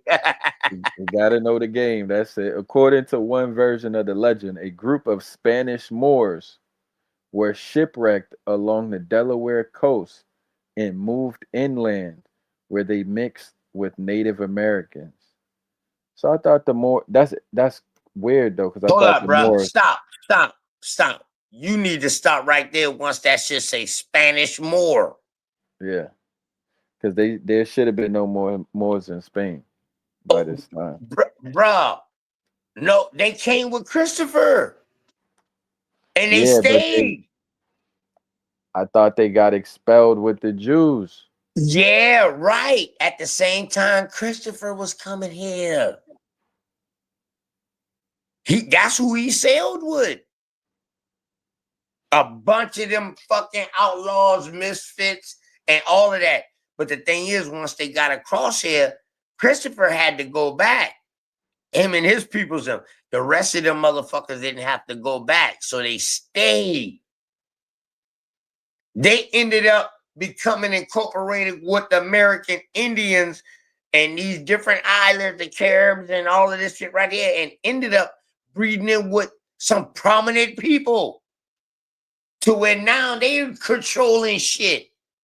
So when the Spanish and all of them come back to that territory, they like, hold on, I'm the king here now. Yeah, you will see this later down the line in the 1700s after Christmas. Yeah, bro. Yeah, we got these stories, bro. We got these stories. These motherfuckers even been going back in Europe and being right hand next to the Council of the King and Queen too. These mestizos. Huh? Yeah. We got stories of that. We got them now. Dog, the best thing you could have tell me is, man, you got to find out where all these people went at and what they was doing.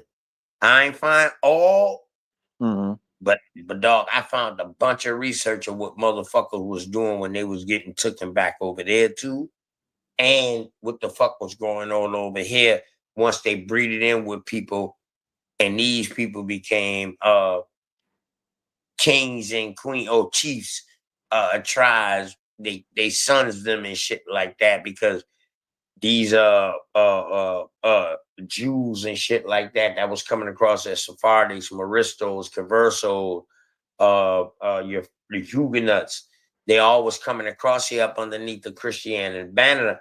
So when they was coming across here, whether slave or not, or indentured servant or not, they was coming across here and they was breeding with the people, and a lot of them breeded with significant Let's princesses and or prince, whether you was male or female, and that's how they ended up really taking control, bro. listen to this, OTK. Go ahead. In 1914, the state of Delaware agreed to recognize Delaware Moors as a separate non-black race, which affected the voting process and election rights for Delaware Moors. According to the ethnographer James Mooney, the Delaware Moors are of similar origin to other mixed race ethnic groups like the Crotons, Lumbee of North Carolina, the Red Bones of Louisiana, and Melungeons of Appalachia. What you think about that? Nah, I don't doubt that. Remember, you see what that shit said? Non-black. So they let you know it's a mixture. So they let you know that they have some type of what they will call royal blood coming from Europe or something, or from Hmm. over there in them. That's why they say they're a mixture. Remember, I told you about the brass ankle people, bro. I gave you the progenitor of the Lumbees Hmm. Hmm. with the brass ankle out of South Carolina. I told you those people mixed with the French. And after the Yamasee War, they moved up into that area was called Robeson County. Your Yeah. Lumbees, your Croatans, and all of that shit like that, man. We've been did bills on that, bro. You know that's right Hmm. up my area. That's the coastline. That's the borderline. You know what I mean? And that's before North Carolina was even existing when they was going there, and then North Carolina became a Oh state. shit. They say the Delaware Moors come from the Congo. This is what this is saying right here. Look, look, look. Right, In in a right. That ain't us, bro. in a 1935 article published by the News Journal of Wilmington, Delaware, the story about the Delaware Moors being descended from Spaniards was described as a legend. According to the report, a woman named Lydia Clark had testified in an 1855 court case that during the late 1700s, the Delaware Moors originated with an Irish woman who had purchased and married an enslaved chief from the Congo who had been brought to the port of Louis. The 1855 court case was regarding a successful Millsboro, Delaware businessman named Levin Sockham, who sold guns at his store. Sockham identified as Nanticoke, but was viewed by some others as a black man. Uh-oh, OTK, you might want to steal that one. Delaware law prohibited black people Steal from that, bro. We already know the reclassification. I done beat that up, dog. Nobody don't tell me I'm not Indian no more because of my dark skin, bro. They gotta suck that up, man. Come on, man. I already showed y'all in South Carolina. They say we was dark chestnut. So that I done kill that.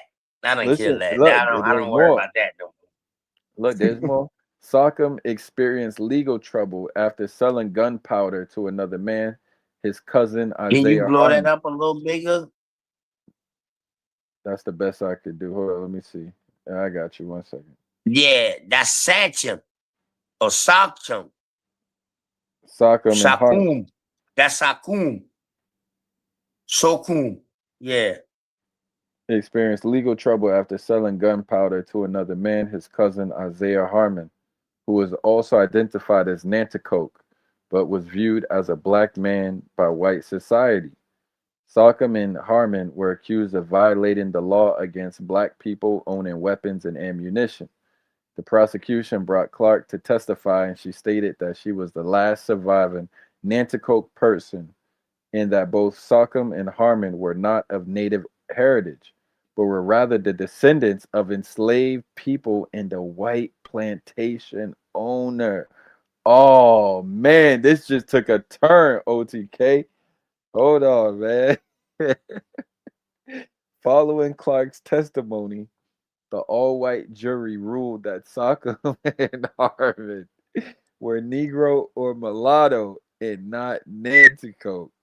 Clark died the year following the trial. OTK, come on, nigga. You gotta say something about this shit, bruh. Come on, man. The Oh, Nanticoke, I'm reading it, bro. I'm reading what you saying. Yo, I'm saying we got to go off with it, what they saying. you gotta be ready for this, man. You gotta be on All your right, A but game, hold up OTK. though. Hold up though. Whoa. Hold up. Let's go back up and let's read what happened now. The prosecution. So she was getting prosecuted. Okay, there we go. Go in. Yeah. So now once you getting prosecuted, we know what's going on today, bro. So you gonna say things that only what they want to hear.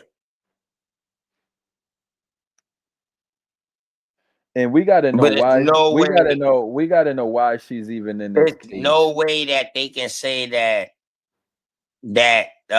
Ooh, this a crazy case. We're gonna have to go into this. We gotta know who she is and why she's even a and the part of this crazy thing case. is I don't got this case on my document on my case files. And I got a lot of cases with as far as like being reclassified or being misclassified as something. This is a good one right here. A woman named Lydia Clark testified in 1855 Mhm. court case that during the late 1700s, the Delaware. Wait, so she's referring to an older court case. She's in 1855 referring to an even older court case. Okay. All right. Oh man, this is The 1880, that's it, the 1855 court case regarding a successful Millsbury, Delaware business named Levine Sockham. What we guys say earlier. hmm hold on. I'm gonna see. Let me do the truest right now and ask the AI to really break this down and summarize. Let me talk to this AI real quick. The A. Are you familiar with the woman named Lydia Clark who testified in the 1855 court case about the Delaware Moors?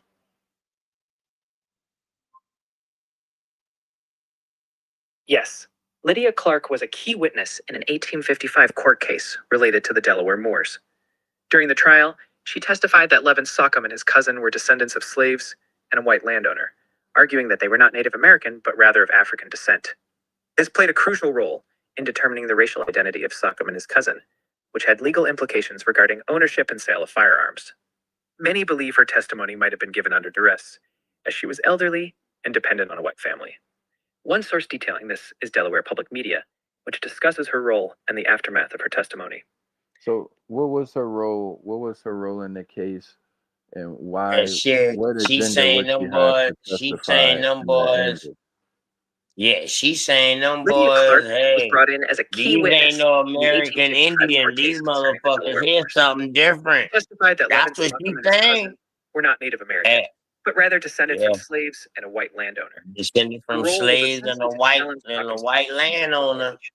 the How would prevailing she social. have known what the race was I, of the hey, family? listen, I can't. I don't know Lydia how Clark she would was know. considered the last known But Nanticoke, and testified that her relatives, Oh, including Levin Sockham and his cousin, were not of native heritage, right, man. but rather descended from slaves and a so white okay, landowner. I get it. So they're saying And them boys end up she was carrying claiming. on Native American name. You hear me? That name Sockham dog end up changing and is a Native American right now. You know what I mean with that name. So she's telling them early on, like, hold on, these people might look like us.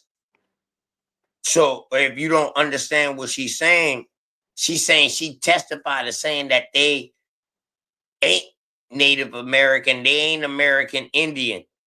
So why is she testifying unless she looks like them? And she's telling them, no, they ain't us. They the something different. prosecution. The prosecution brought Clark to testify, and she stated that she was the last surviving Nanticoke Of it. person. And Right, yeah, right. So now these two black motherfuckers who saying that they Nanticoke, she's saying no, they ain't. yeah. I am. So apparently she had to been dark too.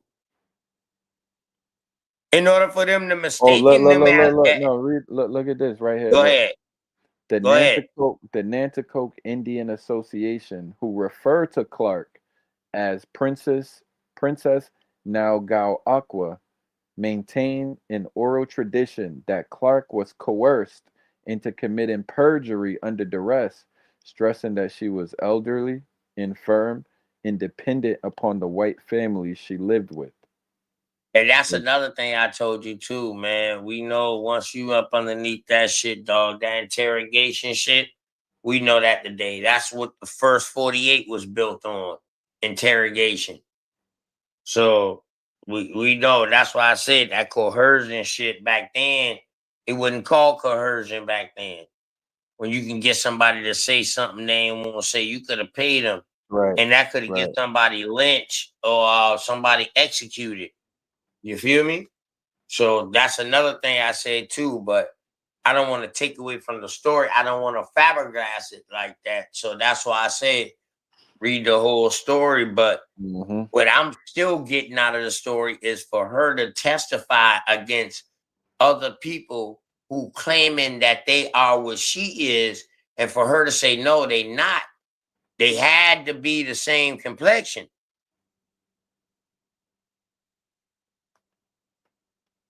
Because for them to say that they was something else, they had to resemble something, right? I think it's In order clear for that them to they take were. them, in order for them to take them to court, correct? I think it's clear that they were black. That's what they're saying. They were dark skinned. Right. So now that's letting you know that the American Indians on that side was black. That Yeah. chieftain that they was talking about was black that they claiming to be a part of. Mm. And she was like, nah, I'm the last survivor of this motherfucker. They black, but they ain't from my black stuff. That's what I get out of that. But she was coerced into that shit. That's what we read later on. She could have been, or maybe not have been. So we're gonna take it for what it is from what she's writing. So that's what I get out of that. Like, okay, you know what I mean? She might have been a little lighter, and that's why she said that. But Hmm. yeah, or you know what I mean? They had to resemble in order for them people to even mis appropriate them. You understand what I'm saying? Right. To even take them to court. Why you even take them to court for calling themselves something that they ain't if they don't look like what you saying they ain't?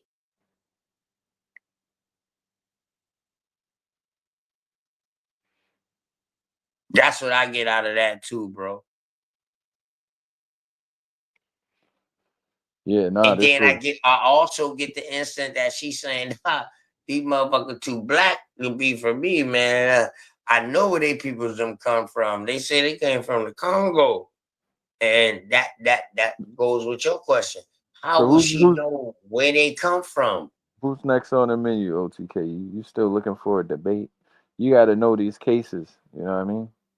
These are good for you to study. I don't gotta know all the cases, Come on, bro. bro. Don't I'm not come not on, I'm man. not fully, but hold up though, bruh. Don't I'm be not scared, bro. Don't be I don't scared, never bro. act listen though, check it, bro. I never act like I'm the all knowing or the omnipotent or the omnipresent, bro. I never act like that. I'm always down to learn. But you got to make sure you always got ammunition.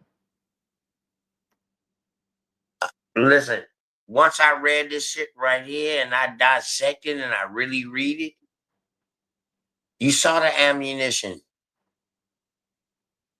You saw the bust back. Like, hold on, something ain't right. come, come on, bro. Come on. Like, you know what I mean? I mean, your boy on his shit, man. Don't get it twisted. I mean, like, it is what it is. A debate, I don't know, conversation. I take that all day. A debate, you know what I mean? I take a debate too. I'm always down for that. You already know that. I'm already down for that. All day, every day. So, Shit. I'm a warrior. like, are you talking about like a debate with a Pan African? With anybody. I'm asking you. Do you want to debate with I the said Pan African? anybody, bro. Anybody. Anybody who go against or who don't see what I see. Anybody.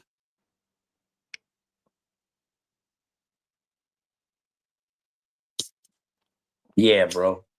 Yeah, I What, know. You what get happened? quiet when I say that shit because the confidence level that I have, bro, I know what I know. I'm not gonna talk about nothing I don't know. Did I'm you gonna ask. ever did you ever debate YK?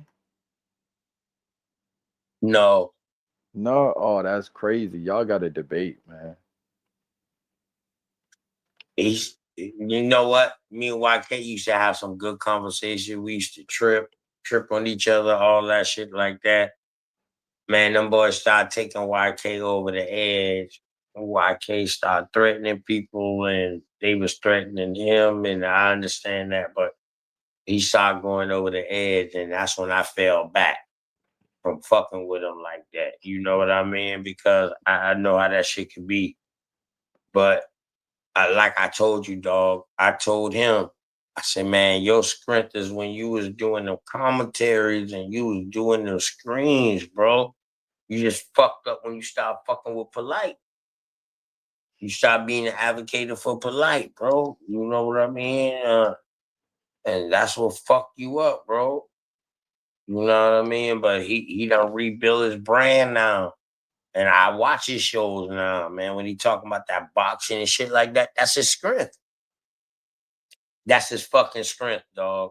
Bruh is a great orator. Word, he's a great orator, bro. And that's his strength. Jay, you know me, dog. I ain't never been no hater, bro. And Right. you know what I mean? I don't care if a motherfucker better than me or not, dog. I always show them love. And I'll tell you, like, yeah, that motherfucker, they good now. You know? Word. And I told you that long time ago, but that's his strength. And he done get back to that. And I love that shit. I'm watching that shit. When I get that alert, I ain't delete him as no sub. Hell no. He's still a sub. I'm still a sub to him. When I get that alert, like that last Carissa Shield shit, I'm watching that shit. Throwing a like on that shit. We don't gotta like each other with information, but then when it comes down personal, that's the shit I don't like. And it's only a select few that start taking shit Oh, personal. you had a good sermon earlier when you was like you were talking to Root Words and Darvis. That was a good one, OTK. You got to clip that, man. What that one? Which one? When What you talk about? when Darvis and Root Words arguing like 2 hours ago when you came in like, come on, man, Pan Africans do that. We don't do that. They talk about each other's mamas. That's Pan African shit. That was a good Yeah, one. and I told Root Word that shit. I was like, man, that's the you know. I was just trying to calm the energy down, man. Like, come on, y'all, dog. Y'all all smart as a motherfucker. We too intelligent to be arguing. We should be able to talk and let the next man talk, whether you agree or not agree. Dog, it's about the people who listening. Them the motherfuckers that support you. The people on the panel is only 10 people. So that's only 10 views. Mm-hmm. So how you got 1,000 views if you got 10 people on your panel? That means another bunch of people watch your shit, bro. Unless you buy your shit, but a bunch of people watch your shit. You feel me, bro? Mm. So you ain't no more bigger than your chat.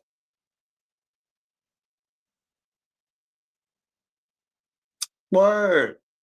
Your following, rather. And when I say chat, I don't want to say following like that. You know what I mean? But it's like a following. Your following, man. Your chat. Word. That's why I tell them, boys, man, unblock people, man. Don't block nobody, man. As long as they don't say nothing negative about nobody, mama. They can disagree with the information, but let that shit roll through in the chat. Let it roll through. Yeah, Come OTK. on, Let's man.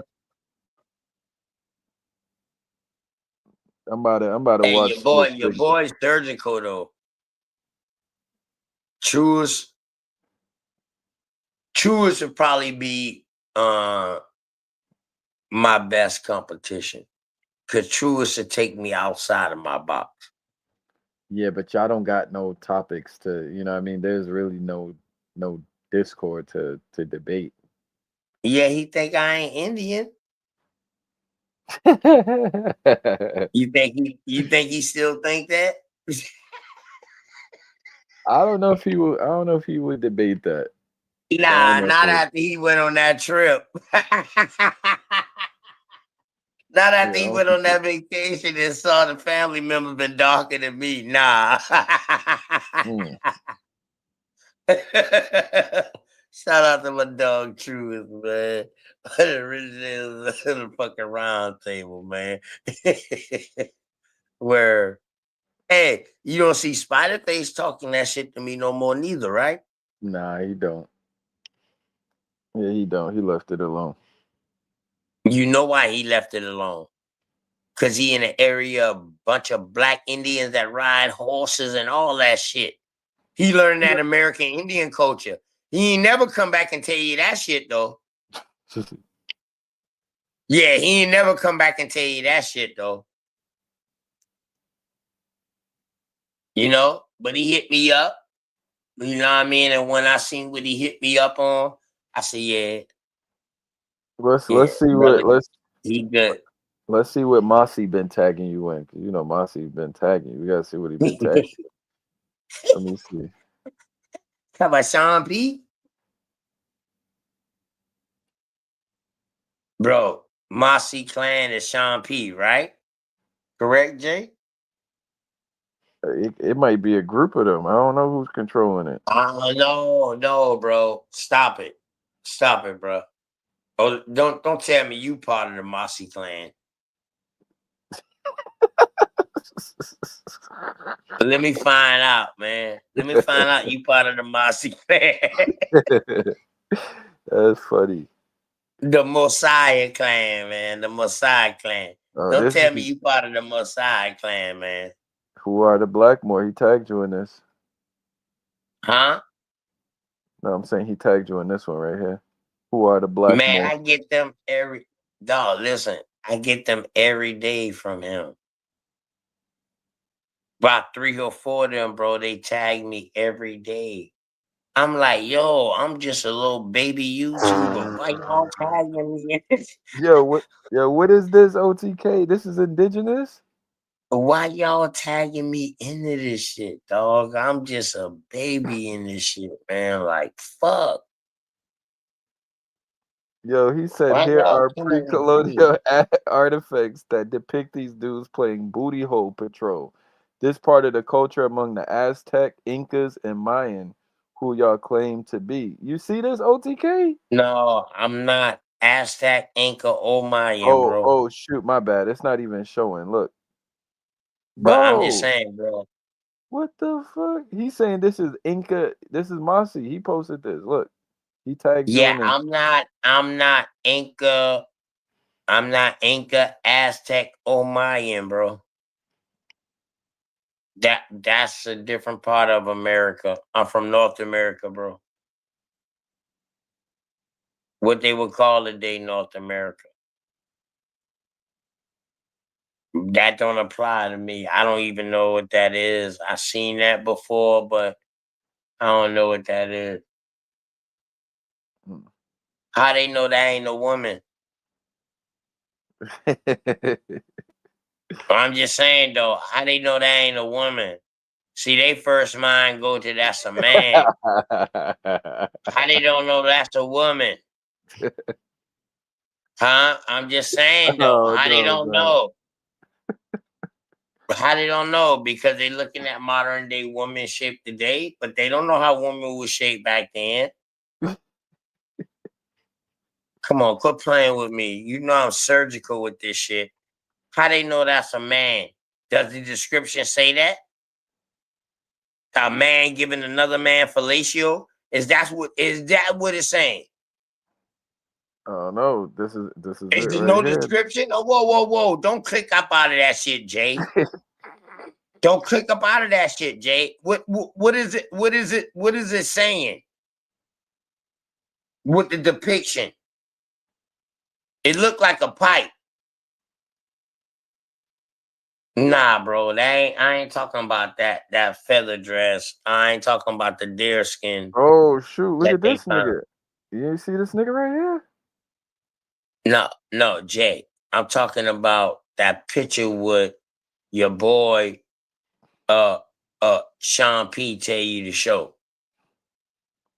You see this black dude, the black That Indian pipe, right here. that hookah, one of the first hookahs. Uh Oh, the writing.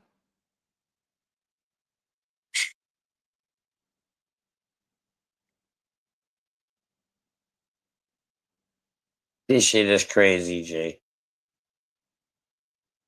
So you're not messing with none of the history in Central and South America. No, I Yo, ain't look, saying look, that. yo, look. This is a black Indian, bro. I listen, bruh. I don't care about none of that. What I'm telling you is, yeah, I read the history and shit like that, and it's a lot to uncover. You know what I mean out there, but dog, I'm a North American Indian, bruh.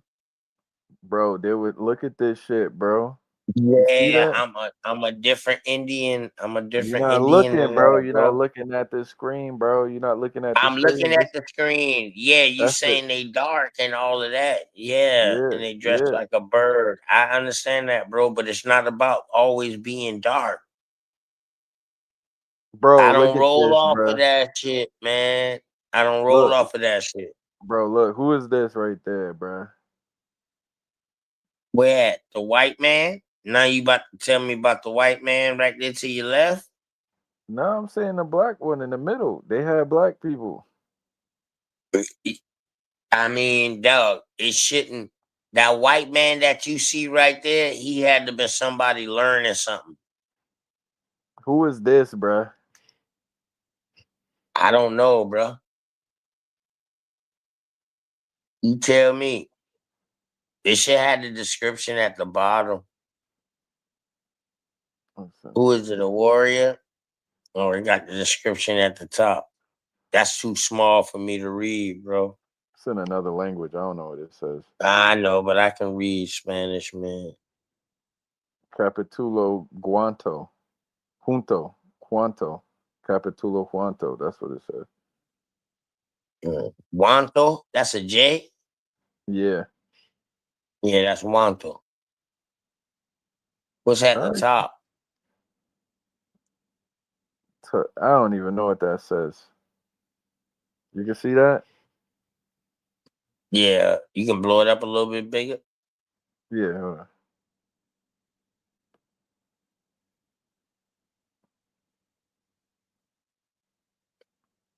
So One more hello. time.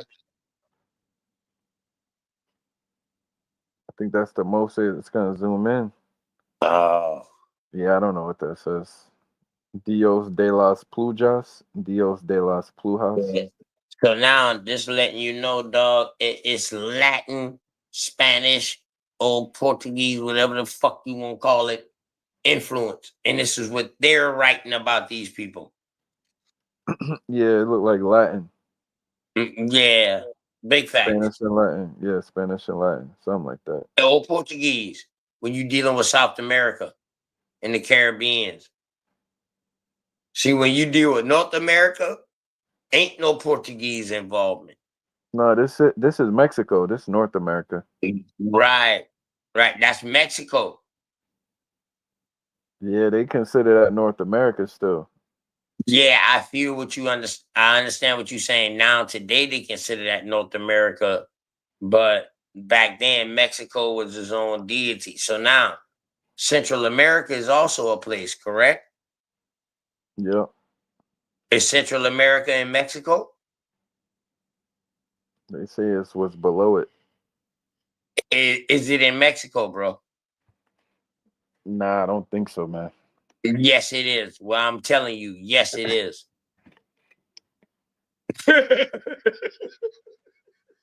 Hey, I'm telling you, yes, it is, bro. Central America is just the part that joined with the islands and then joining into South America, bro. You know what I mean? That corridor from parts of Mexico, but all that's Mexico, bro. They call it Central America when you get into the uh more the South American mixture. When you got South American culture coming in with the what they would call today Mexican culture, but before Mexican with the other culture coming in that meeting spot right there in Central America. That's why it's its own different shit.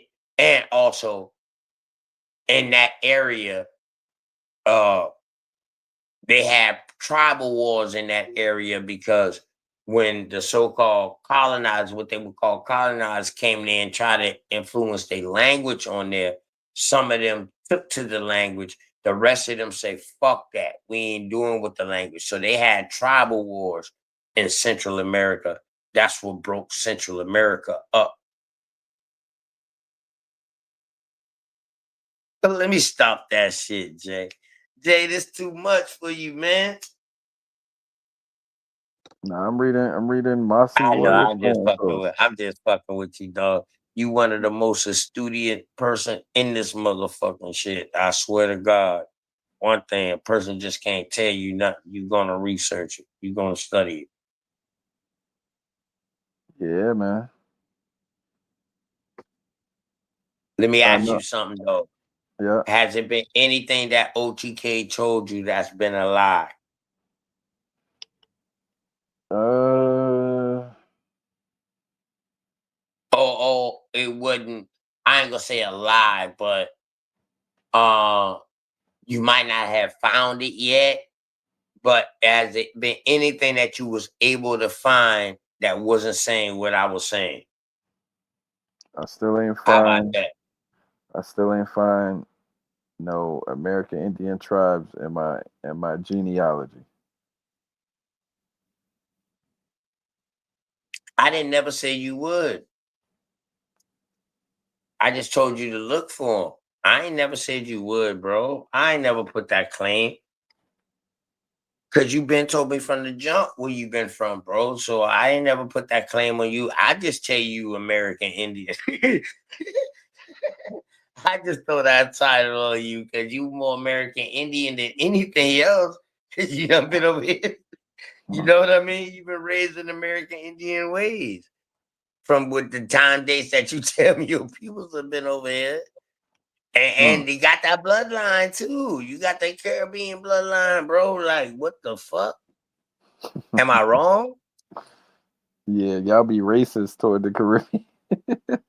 Who is y'all? Y'all kind of FBA a little bit. Y'all don't know No, this shit we though. only racist towards the Caribbean people who are racist towards us, bro. That's it. That's it, bruh. That's it, bruh. I fuck with people out of Haiti, all that, bro. Dominican Republic, Haiti, shit. I hang out with motherfuckers from the Dominican Republic every Friday and Saturday. Mm. Motherfucker look like me, shit. You know what I mean? They tell me their daddies look like me. Shit, on some real shit. So we kick it, man. Like we try to bridge that gap. We try to find out where we went wrong at. That's why we just have conversations. We try to find out what went wrong at, and by having these conversations, you also can find out like what happened with the original peoples, if they still there, which I know they still there, but they just mixed in with other people. And what happened to the people that left? Where did they go at? You understand what I'm saying? Mm-hmm. So you can by talking to them, you can find out their migration story over there. So we don't have to guess. We don't have to go off like the people say the European books or whatever like that, which is crazy because they use a European book against you and tell you don't use a European book. That's why I'm serious, Jay. And you know that. You know that. You And the gotta way know that we this used to too. research, dog, y'all helped me become serious like that. Y'all helped me become a student. You true as fucking spider with all the back and forth. Um, fucking around with goddamn cube, cube or retarded ass. Fuck, you know what I mean? That just all that was just training. They didn't know I was in hostile environment coming up in this Yeah, thing. what's your record? What's your debate record? Man, I only win one. Hold up. Yeah, I only win one. And after I won that one, hold up. Yeah, I No, you got won one and I lost two because I gone after some heavyweights after you that gotta first you gotta debate. even I that out. gone You after got root words. yeah, I going you after got root words. And right now to this day, me and that brother got total respect for each other. I going after him, and then I going after Cuzzo back. And for him to even give me that debate, because he could have told me like, nah, bro, you gotta get some more stripes before I go against you. You know what I mean? After all the debates he done had and won. So, you know what I mean, for him to go against me, dog, I lost that one too. So I'm like 1-2, bro, in debates. But nobody don't want to debate me though, because back then sit there and say, man, like, yo, that motherfucker OTK is a fair debater. Like, he's the shit. The boy don't want to debate me, bro. None of your trans Africans, none of them, bro. None of them. Even on Sonetta. And I told Sonetta, like, yo, find me a debate. Find me a conversation first. Then maybe we can get into a debate. What else I need to do, Jay? I don't know, man. I feel like maybe you need to call somebody out. I don't feel that, bro. I don't feel like I need to. I'm open. I'm open. See, one thing about a champ, a champ don't call people out. He opened his arm and accept all challenges. You feel me? I don't have to show my arrogance. I don't have to show this or that if it was called arrogance. Or I don't have to Mm. show that, bro. I'm just down for it. And I open my arm. I oblige. I'm not gonna turn it down. If it's worth it, Now I ain't talking about money wise worth it. Like it's informational, like it's gonna be a good debate to bring some information where people learn from. That's what I want. I don't want no debate to where people dealing off of fucking emotions and personal shit, man. Y'all might as well run for the presidency. Nah, I'm about debates to where is information gonna be brought out on both sides, regardless of who you pick, who won or not. You learn something from that shit. Right. That's why I would love to have a debate with YK. I love to have a debate with YK, but well, you know what I mean? It's just we couldn't never find no common ground with the big debate on. Nonetheless, I debate any of them trans Africans, bro. Sean P is who I really want, since he wouldn't debate BAP or Top Cat or A1 or Preem Holiday. He ain't gonna Mm-hmm. debate none of them. Or Dame Calloway, them boys. He ain't gonna debate none of them. Mm. So now, you ain't gonna debate none of them. So here go me. I'm the understudy of the understudy of the understudy of the understudy that was self-taught. Make that make sense. And I'll take that debate. Anything that we disagree on, I'll take that debate. Word. And this on your channel, Jay. And you can make Or clips to this shit. I know you like to make clips and shorts. And you send these clips and these shorts out. Any one of them trans Africans, bro. I'm down for it. Good word. yeah, or I even know just once Truist convert from trans Africanism, and he say he ain't no trans African no more. Matter of fact, Truist was a real Pan African. True, he wasn't no trans African. He was a Pan African. You know what I mean? These trans Africans don't know where they come from. They confused. That's why I call them trans. That's not in no gay way. They trans because they say they came on the transatlantic slave trade. You know what I'm saying? That's why I give them the name trans African, not a Pan African. A Pan African is a movement. That's like a coalition. So you can't okay, call all right. yourself a Pan African. So you're saying they inflated the numbers of the slave trade. That's your premise? Big facts. Big facts. Okay, so that's not a denial. You acknowledge that it happened. It just didn't happen the way they said it happened. I always say that. The numbers that they calculate and it didn't happen. And the people who they saying that the only ones was getting shipped, that's a lie too.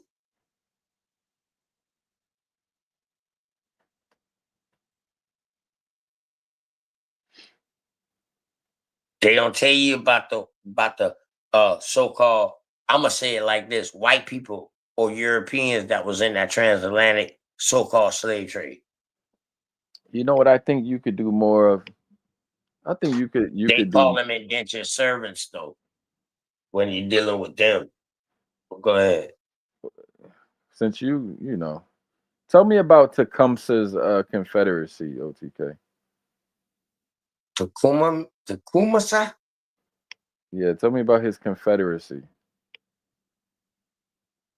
Man, that's up north, bro. Uh-huh. Um, damn. Tecumseh, if I'm not mistaken. Damn, you bring me back. Hold up. Let me get my thing. If I'm not mistaken, that's Metacom's daddy, right? Is that King Philip's daddy, bro? Yeah, I need to make sure, man. Cause see now I'm on the debate mode, and now you bringing me back in it. Tecumseh's Shawnee. He's Shawnee. The So he's Shawnee from people, right? Yeah, mid yeah. damn near the Midwest. Oh, This is Tecumseh. this is his Confederacy region right here. Oh yeah. Um, um, I ran across him, man, but I don't know him. I thought that was. I Come thought on, you was man. You taking me gotta back know to your the day. American history, bro. You're a historian. You gotta know your American history. No, bro, I'm a South Carolina historian. Nah, bruh. Nah, bruh. It's all connected, bruh. I don't want to hear that. Nah, bro, you know how much it is to learn. You can't expect me to know everything. You see how I got them fucking names Nigga, confused. you should be reading No, every day, listen, bro. You bro. should be reading every day, bruh. Yeah, but it's some things, dog. I done forgot more than I know. Yeah, you're getting Now, lazy. You're getting lazy. That's why. You like no, truth, that's nigga. not being lazy, bro. That's just the consumption of information.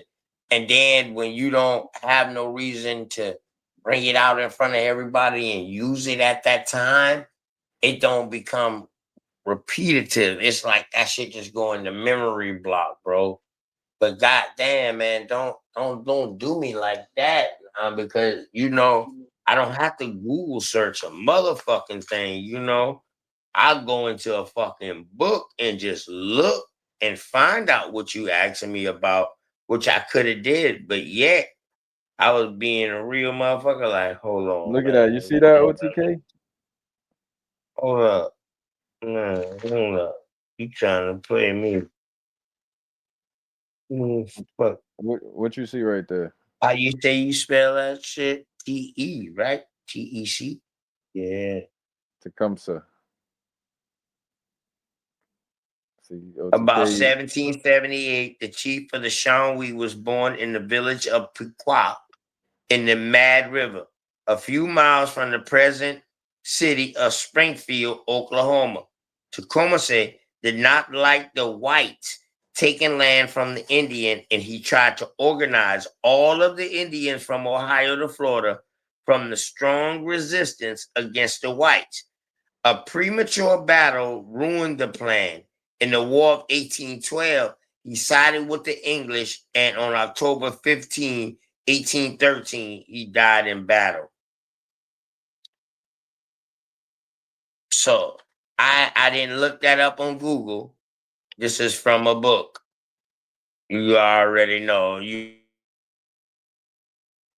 you gotta know your information if you're a real scholar. I just had to go to the book real quick. The Dictionary of American Indians, real quick. All You know right. what I mean? It's right there. Yeah, I had to go into that. See, I don't go to Google. When somebody asks me something about American Indian or something like that, bro, I don't go to Google. I go on my books.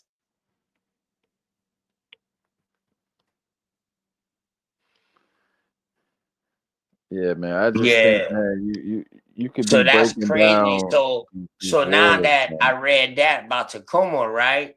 That makes me think about the Dunmore War, because the Dunmore War in 1774 was before him. So that lets me know that his peoples then was involved with that war in order for him to still be a chief in that region. So his peoples them had to be involved with the Dunmore War. And the Dunmore War was the last time that what they would call American troops stopped fighting for British. That was the last war that they fought for the British. After that, they say fuck that. That's what 1776 happened, and they say they're breaking off. It's called the Dunmore's War, and that happened in this same region, in the Ohio region and shit like that. So, damn. So he had to been a descendant of another chief. Yeah, OTK, you been slacking, man. You got comfortable. You ain't doing no research, man. You ain't reading every day. Stop it, Jay. Stop it, Jay. Bro, you supposed to be the primordial American No, I'm not. historian. I'm not, bro. Nah, I'm not. don't back it. Don't I'm don't not. back it. Don't back away, bro. Come on No, now. I'm You in this not, bro. game. I never claimed that title. I'm not, bro. I will never claim that title. I'm just OTK, bro. I'm not. I'm not. I specialize in South Carolina history, bro.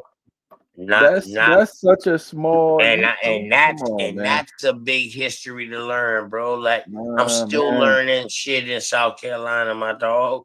But that means you're Like gonna for real. naturally you're gonna have to learn about the United States if you learn about the Carolinas. Yeah, yeah, no doubt. No doubt. But I learned about the other parts of the United States first when I see migrations leaving out of the Carolinas of American Indians. You know what I'm saying? Oh, that's my specialty. So you okay? All right. So if That's what I'm in. you a South Carolina historian, you telling me if I No, I'm a South Carolina American Indian master student. okay? I ain't no teacher. I ain't no historian. I'm a master student. So tell me when was tell me what can you tell me about the history of South Carolina and its incorporation and status as a state? Like, do you know that history or not really? When they when they became incorporated. Yeah. Yeah, so the first encounters of South Carolina was recorded in 1663. Okay. Everybody else history starts 1670.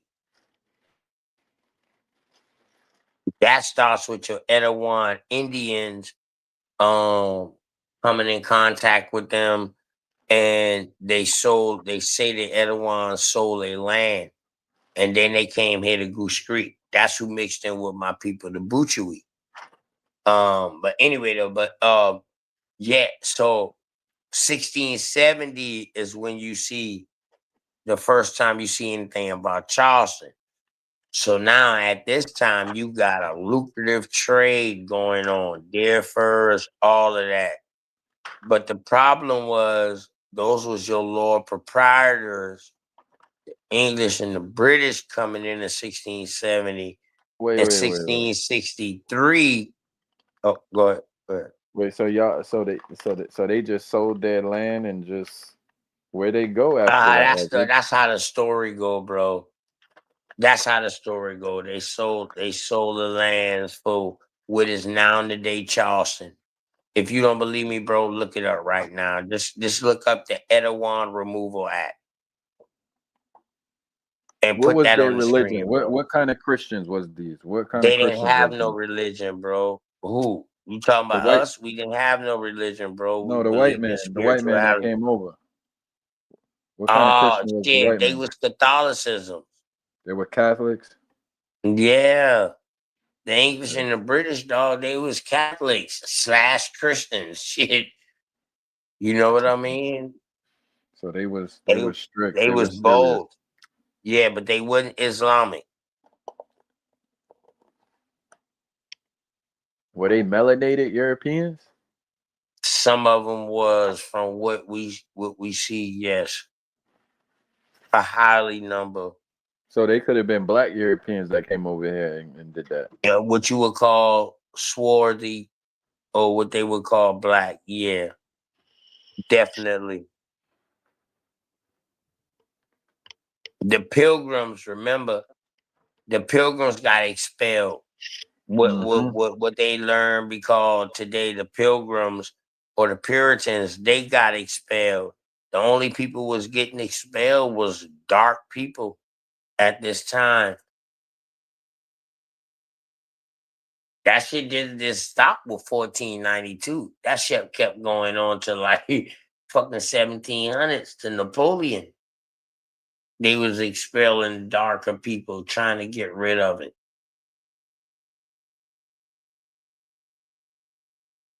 Mhm.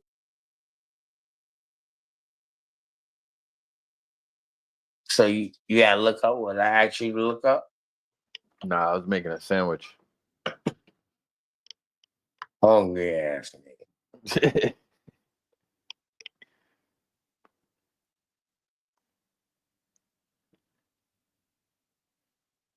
So you Yeah, done looked man. up the Sundry Moors Act. You seen that shit said exactly what I said, and I explained it to you.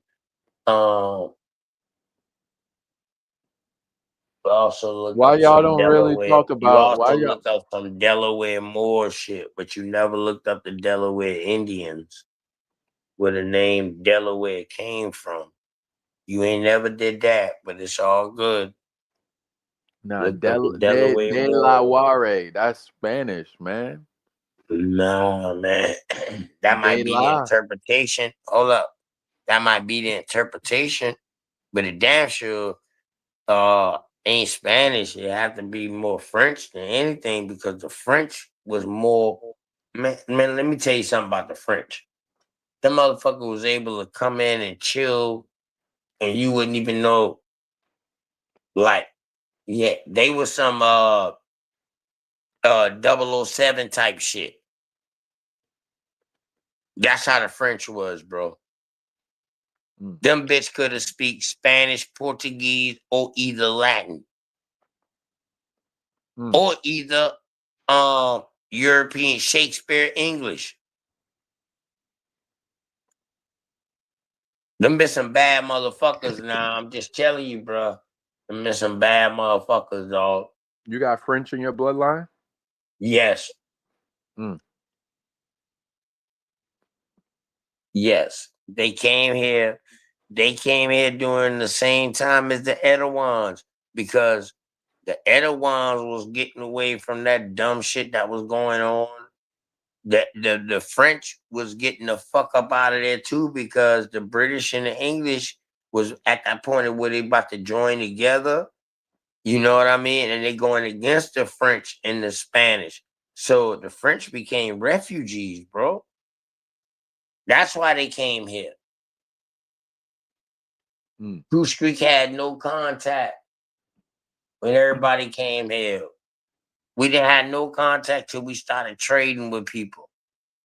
And when shit started getting hostile is when your Lord proprietors came in, who now today they call it Goose Creek men. Right. They ain't shit, bro. Fuck them boy. Even though some of them boys are bloodlines around here today, still around here, they don't know what their ancestors them did. But at first they was trying to be cool because they was making money, but then the king and queen them put pressure on them like fuck that. You know, and they was either get down or lay down and them motherfuckers that say, you know what, fuck it. We gotta enslave these American Indians So too. do the American Indians have any plans to come from under submission and captivity of the European? Well, I'm gonna tell you like this. It all depends what American Indian you are, because where I'm at, getting historical markers put up about the American Indians, we ain't under no suppression, no submission, no nothing. In fact, my community, we don't got no mayor. The community is the mayor. Right. So I come from so that's why I always had a different output and a different look on things because not everybody can say that, bro. You know what I'm talking about? Mm-hmm. Right. So when you got a person like me that's out here and I'm in politics and all of that, oh, they handled us on a whole different way. I got that historical marker put up about the Etowah Indians and this being an Etowah Indian village faster than I got uh granted the park, bro. It Yeah, took but me 6 months hold about the on. Etowah. It took me 6 months about the Etowah Indian. It took me 3 years to put a park, bro. The white man had to grant you permission for this No, to they get that ain't put had to up. grant me permission. Oh, and no, they ain't grant us permission. It's to be recognized inside their books. They ain't got to grant no fucking permission. No, shit, no. We bro, do what we want to they do. got Like, bro, bro, they we still shoot our fucking guns. Like, we can walk down the street with guns and shoot that bitch in the air because this is county. We don't got no mayor. you We got your own hunt in police our own department? woods. But I'm telling you, you can go 10 minutes away from where I live at, bro, and all them rules change because what they call a donut hole. They got a bunch of bullshit surrounding us, and we in the middle. But we all own our own lands, and they can't get rid of us. So that's the problem. A lot of my family sold lands them. And I told you how that shit started happening. Motherfucker dying, they family done move up north. Since a long time ago, them built family and a whole life up north. They ain't moving down south. They selling that shit. Oh yeah, let me sell that shit. Let me get 100,000. I sell that piece of land. And they sell it. And now you got different races living beside you. Yeah, But but they know who hey, the true. y'all gotta Man, ask. I have to take you on a tour. I had to do a live and take motherfuckers on a tour around here, around Goose Creek, so they can see what I'm really talking about. Like, this shit different. Motherfucker think about South Carolina, they think about, oh, motherfucker been getting hanged from trees and shit like that. I have to ask them, where at? Where at? Dang, That you want shit me? might have happened in a little small town, but where at? That shit wasn't happening in Goose Creek, bro. Yeah, why was y'all allowing Indians to get hanged, bro? And they would bring their whole town out to watch. Not around here, bro. I don't know about what happened back in the past, but I'm gonna tell you, bro. I ain't never hear no story about nobody getting hanged around here, bro. I heard plenty of stories about motherfucking killing white people or European or goddamn police officers.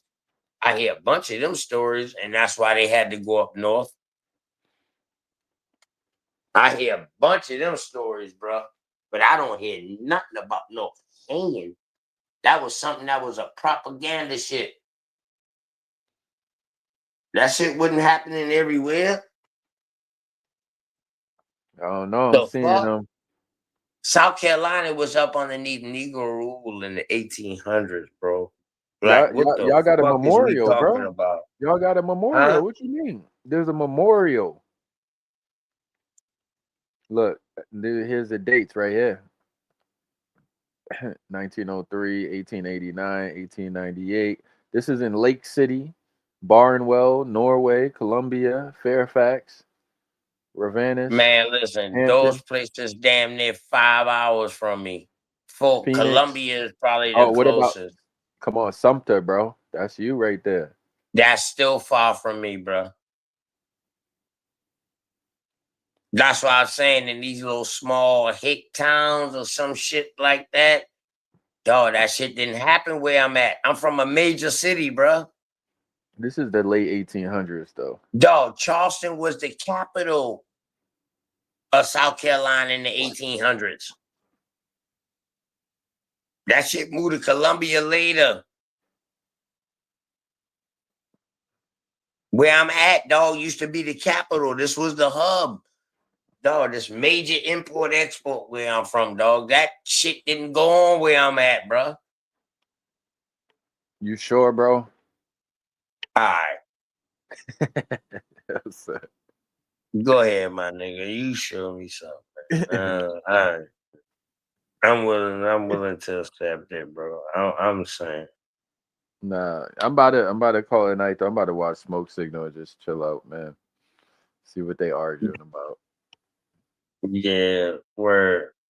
I hope you got enough edification tonight, man. But yeah, you can send that battle alert out to Mm, any of your peoples, Nah, man. them, man. Nah, I'm You staying out of that shit, man. Y'all let y'all know what I niggas mean? do that. Nah, I'm saying to see if they can, we can find something to disagree about. We can have a debate. I mean, I'm down or a conversation. I'm Yeah, down for it. conversation. Yeah. Word. I'm down for it, I man. think it's interesting those images though with those black Mexicans, more black Mexicans. They I don't wouldn't have know. been Mexicans back then, bro. Whatever they was, Inca, Maya, whatever the hell they was. Yeah, Toltecs, Olmecs, all kind of shit, dog. They got all kind of shit. They got all kind of different chieftain You're names, not bro. you're not being aggressive enough no more. You're All not we standing all we on business. know, all we but hold up though, bro. Why should I be aggressive? I already got people scared. You gotta stand on business, nigga. Dog, if I be any more aggressive, dog, then nobody will want to have a conversation with me. I'll be in Yeah. that category with fucking BAP and them boys that nobody don't want to have no conversation with them because they know it's gonna be a loss. Don't even have that conversation with these type of people, Top Cat and Dane. So, dog, I'm trying to stop that. I want them to have a little Why don't you be conversation with going me. live though? Why don't you be going live no more? I went live the other night. I know, but you went live like 3 in the morning, man. 4 in the morning. That's what I do, man. I don't know, man. Cause you're not studying no wars, bro. Nah, it's not that, man. It's just that a lot of shit that I be doing, bro, is different. I put that on everything I love. Like, Jay, if I really get with you and show you like what I got going on, bro, with this information, you'd be like, fuck, OTK, why the fuck you ain't why the fuck you ain't why you no, no. Hmm. And my problem is I don't know how to put it together in a form to go ahead and bring it together and then just drop me a recording and then drop a show. That's what I'm learning how to do. How to get my shit together, combine it together, and then drop a show, record it, and then drop it out without being live. Mm. Mm. That's what I'm working on, bro. Yeah. It's just too much info. Oh, okay. I It's was gonna just say, too much. you know how to pre-record in StreamYard. You could just pre-record it, then premiere it. Shit, I learned everything from your ass. And you teach me all that shit. Good girl. I want to see more information coming out though. That's Alright, what's man. lacking on YouTube. No, not just from you, just in general. All you got to do is listen. All you got to do is call me and be like, yo, OTK, let's do a bill on this right here. And I'll be like, all right, give me a day or 2 days, something like that, and we can do something on it. Boom. Only reason why I say give me a day or 2 days, that way I can set my schedule so I can be available for you. You know what I mean? Some things we can go right on the spot. It's like the night. Yeah. I'm just No. mad I'm on my phone and I couldn't share shit. And you only share what you want to share. You ain't share what I asked you to share, but it's all good though. I'm sure you pulled it up though, and I'm sure you looked at it, so it's all good. Yeah, man. It's This all game don't good. stop. It don't stop. There's a lot of history, man. There's a lot of history, a lot of different topics. Right. So you know what's crazy too? Doing all this bullshit right here. Why you got Indian penny is worth money in the United States? Indian pennies is They worth money had in the United Indian States. pennies in 1870, 1830 something, 1870 something. They had Indian pennies, Oh, Indian bro. head pennies. Yeah, yeah. I seen some of those. The All copper ones. right, Yeah. then. So how could all the Indian be gone? So are they telling us something that I think the Abraham was Indians. an Indian? He was copper? Why they ain't put George Washington on the fucking penny? He was the first president, supposedly. Why they ain't put him on the penny? Why did they choose Abraham to put him on the penny? And he came from Chicago too. Let me see. American Indian penny. American 1903. Indian head penny. Yeah, Yeah. right. What's the oldest one you pull up? 1832 or 1877? I'm gonna show you the price list on all the pennies. 1858. I'm gonna send you a price list of all the pennies, Oh, you know how what much they they did? worth. how much they worth right now to this They day. took, hey, bro, they took your war bonnet and put it on the white man, the Roman. That's what they Right. did. And Yeah. that's the Roman seal at listen, man, if those if that's not the reef of a Roman seal on the back of it, Mm-hmm. that's why our money be saying Emulus, Romulus. Mm-hmm. Yeah, it's Roman. Roman Empire. It's Latin. It's Latin. Mm-hmm. All that shit is Latin. Mm-hmm. That's Rome. But you gotta be careful. That's what Taj Tariq Bey be teaching. The Grand Master Wizard Moor teacher. I might be onto something, man. It wasn't no more Rome. But this is Rome, though. That's a Roman with a war bonnet on this cent. 1877 Indian head cent. That's a Roman. Then you got Lincoln, 1909.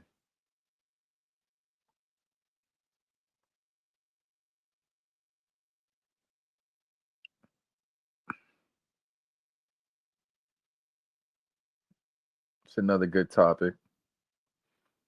Coins. I don't know what happened to OTK. OTK, man, I'm about to jump off. I might listen to Smoke Signal and just call it night. It wasn't no more. It wasn't no more Rome at at at the time of the American Indian. Correct? That's incorrect. It wasn't no more Roman Empire. Yes, there is. What in the 1400s? Yeah, it's the United States of America. That's Rome. No. I'm talking about over there. Is it any more Rome or Athens, Greece, or anything like that in the 1400s? 15th century. I don't know what it became in the 15th century. Yeah, what you mean? It became Italy and Yeah, it probably became Italy. Yeah. it just became Italy, Sicily. Hmm. Come on, man. You know what I mean? So this is not Roman no more. It's just Latin. So that lets you know the influence. So now once you see these edicts being created by these because remember now you got a queen and a king on the eastern side of Europe, and then you got a queen and a king in Britain and all of that over on the western side of Europe. You feel me? That was struggling for power. Hmm. So that lets you know who was trying to put their imprint and their indenture on people. So when you see this right here, you know that's more Latin more than England or British. Yeah, Because Latin we know culture. Leopold, if I'm not mistaken, Leopold was having coins printed in like the 1600s in South America when they found the gold of South America. Hold up, let me make sure I'm precise with that. Give me 1 second. Yeah, you gotta double check that one, OTK. Yeah, give me 1 second. I want to make sure it's Leopold. I don't want to give the wrong name. I don't know why Leopold was on my mind. I did just watch some documentaries today, but I don't want to make sure. I don't want to lie. And this will be coming out of the book of Eyewitness and Anthologies. Let me see. Let me find like Bitcoin. This goddamn supposedly this king who was getting coins printed in South America a long time ago. The fun wars.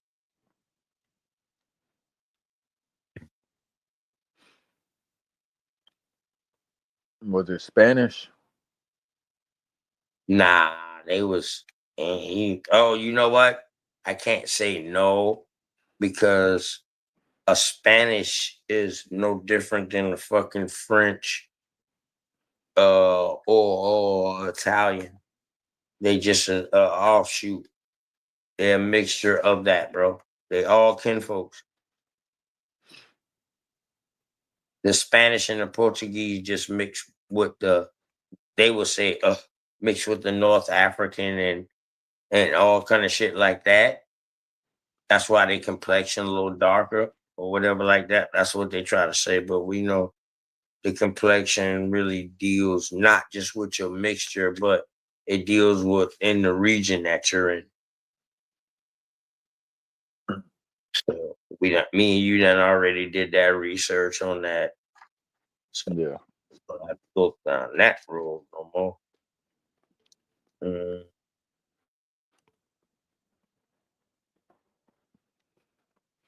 All right, okay. I'm about to log this off, man.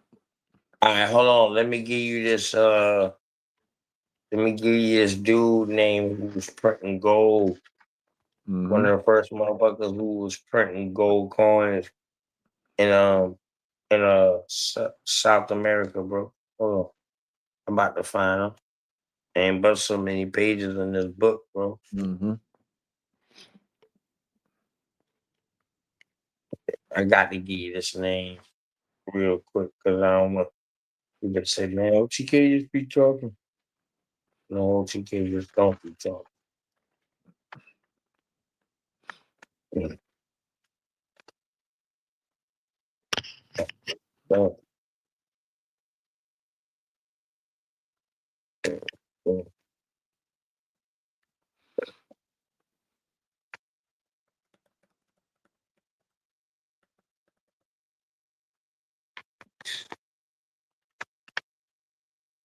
Mm. Mm. Oh, give me a second, Jay, man. I appreciate you. Patience. Give me a second. Mm-hmm. I'm gonna find this book.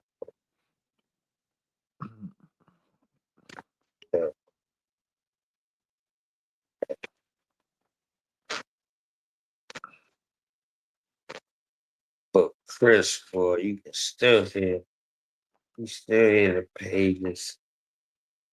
Oh, this is something that's gonna get passed down to the kids, then, boy. Word, Jay. That's what it's all about with the books too. Mm-hmm. You know what I mean? You have your own personal library. Hell yeah. We be like, boy, goddamn, boy.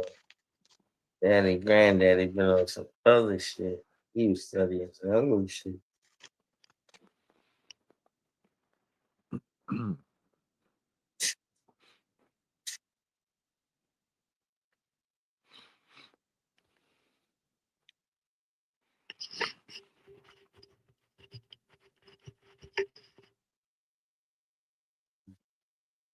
What did I say the name was?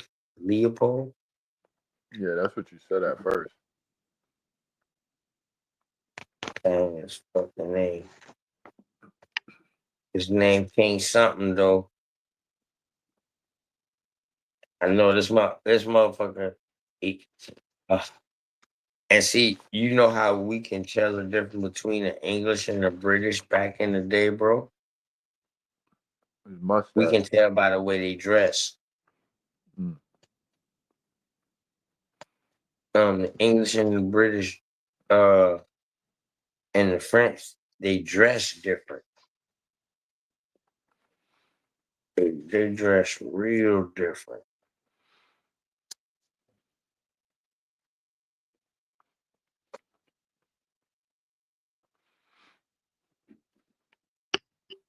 Uh, man, yeah, man, I can't find it. Like that. Oh,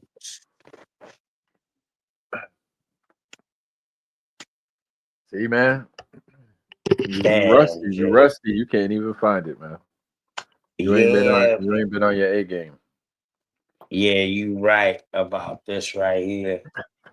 Man, I don't know what exact page it's on, man. But God damn, that shit making me feel bad. I'm saying to myself right now, like, hold on, did you ask her something? Like, what the fuck? Like, for real.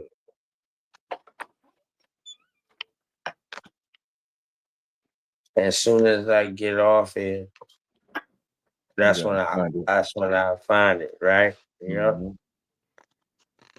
right. It's all good, man. You can always save it for next time. Give us more topics for Man, next time. that's crazy as fuck.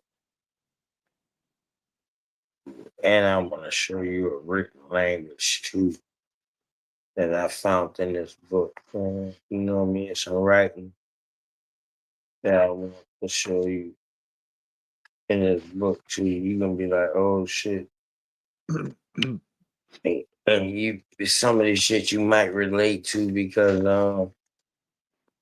where your people are from, you feel me?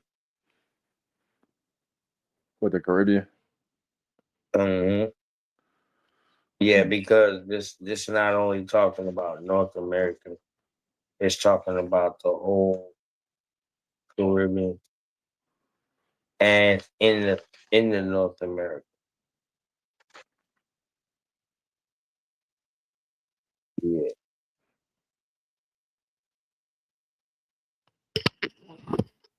Well, that's crazy.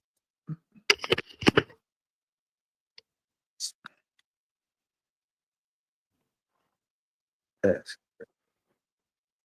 Yeah, I all just right, gotta man. I see. I'm man.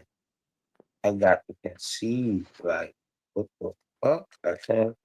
I think eventually, because I'm gonna keep on learning about these wars with the Muslims and the Christians, and it's only natural we're gonna have to do the Barbary, the Corsairs.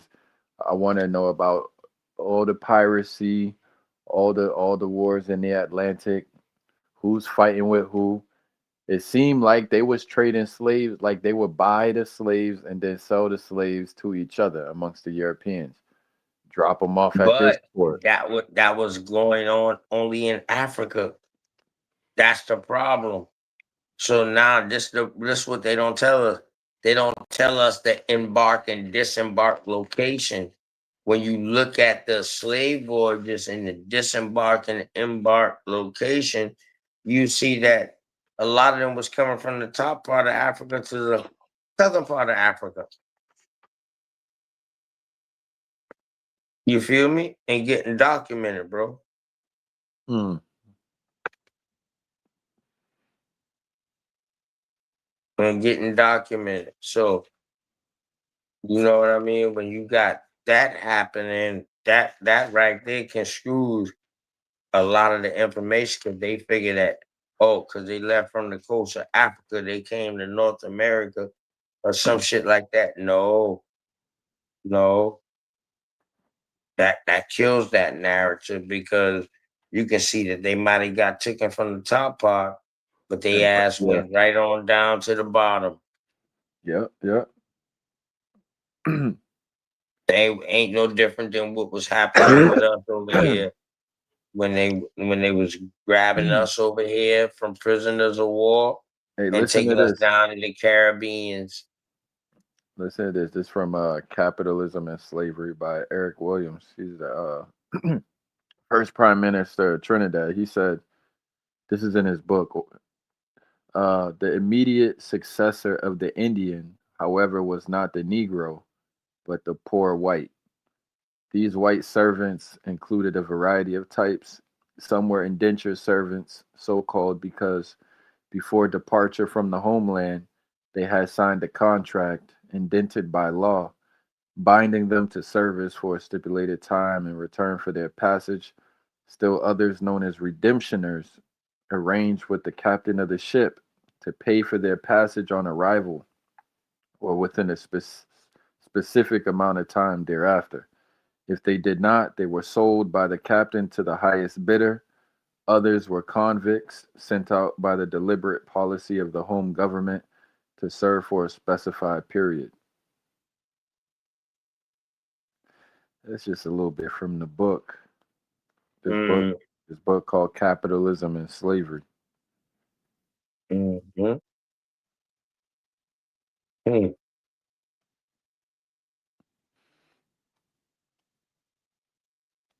Hey, all the information is just waiting. It's just waiting. It's just waiting.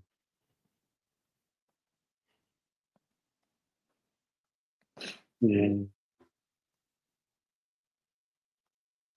Look, he got a chapter British industry and the triangular trade. Got all this information in here. I gotta read this.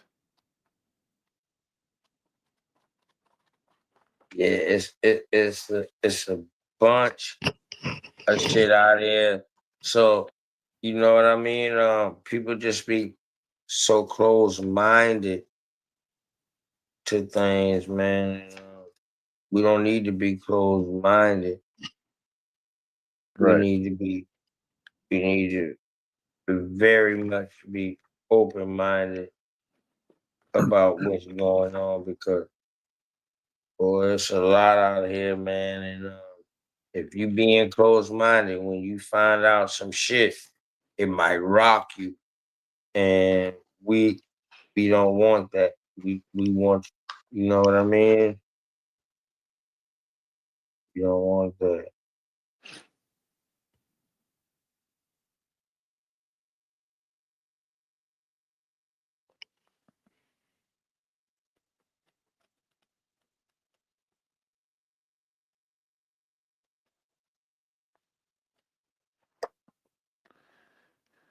Yeah, man, I could keep going with this reading.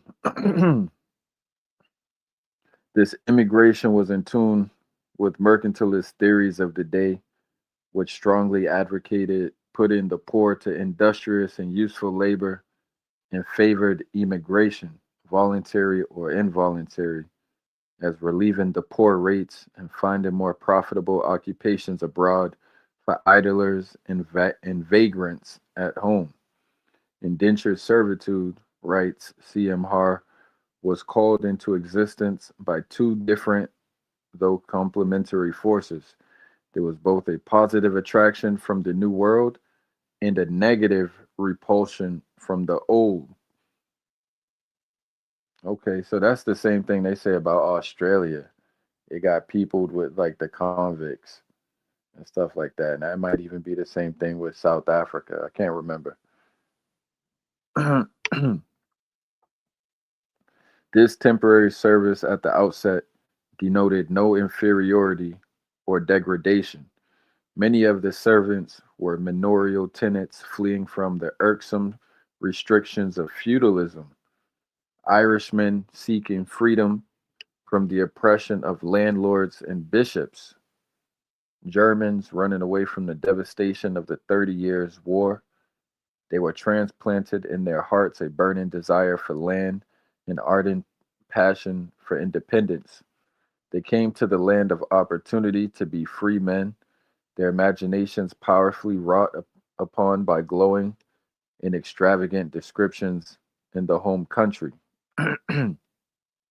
It was only later when, in the words of Dr. Williamson, all ideals of a decent colonial society, of a better and greater England overseas, were swamped in the pursuit of an immediate gain, that the introduction of disreputable elements became a general feature of indentured service.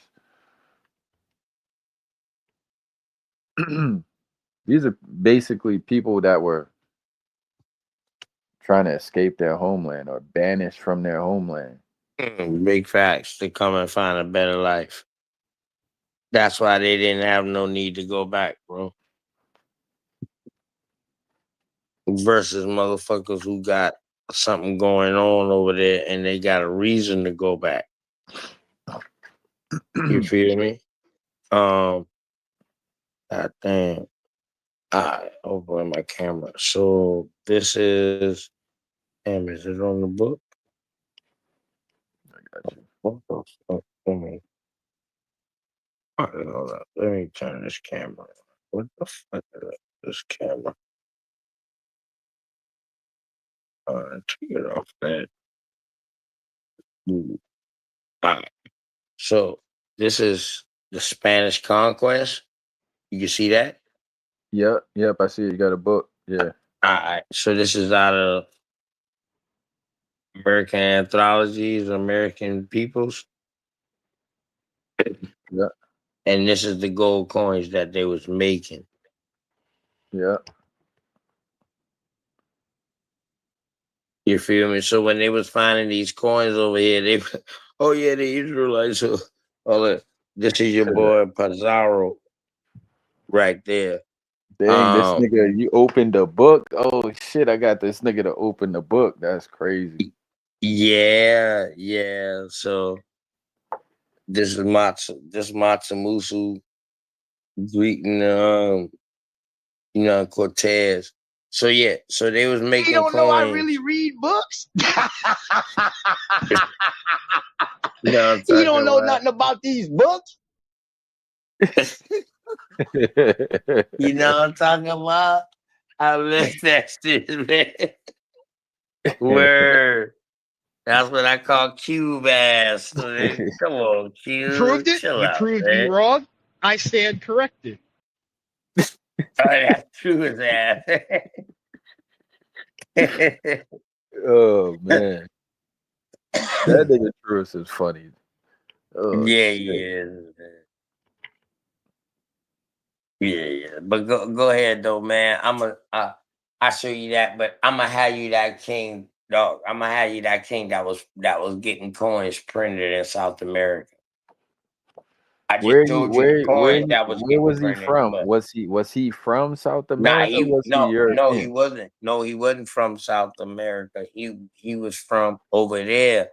But the gold was found over here, and they was printing gold to fund their wars over there.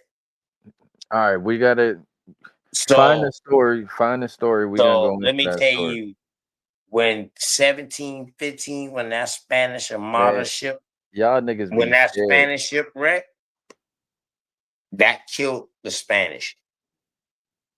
Oh, I save it. I save it. Nah, nigga, I'm with the information. Yeah, I know. I save it. I save it. I save it for another day. Yeah, I'll shit. I save it mean, for I feel like there should be more this. battles. Like This is there the ain't really beginning of your no battles. piracy, man.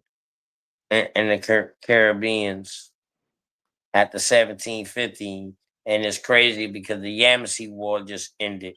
And now 1715, you got a Spanish ship that wrecked off the coast of Florida slash Georgia. And that caused the Spanish to lose over there in Europe. And now Napoleon takes over. The French wins. OTK, I think you should start doing lives on the transatlantic slave trade, bro. Just talk about the slave trade. All right. I don't want to, I ain't trying to make nobody mad. Nah, nigga, See, you could do a I'm live. moving to different missionary work, man. You know what I mean? Come on, man. That's my Come on, it's that's the the best. premise, man. Like I don't even think nobody even believe in the numbers of the transatlantic slave trade no more, bro. If they do, man, just hold your hand up, bro. I done changed the game with that, bro. When I brought out about South Carolina, I don't care what nobody say. I was in this shit with me and you, dog, 4 years ago, 3 years, 4 years ago, dog, and we seen what the narrative was. When I came out about more Indians was taken out of South Carolina than Africans brought in, dog, I changed the game. You don't hear people really talking about that no more, bruh. About what? If you black and you came out of South Carolina, you African.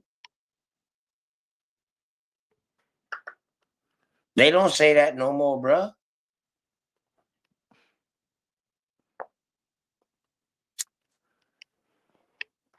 All these motherfuckers trying from South Carolina now trying to find out what tribe they belong to before we got lumped in and before shit got lumped into the 5 civilized tribes or got lumped in the bigger tribes.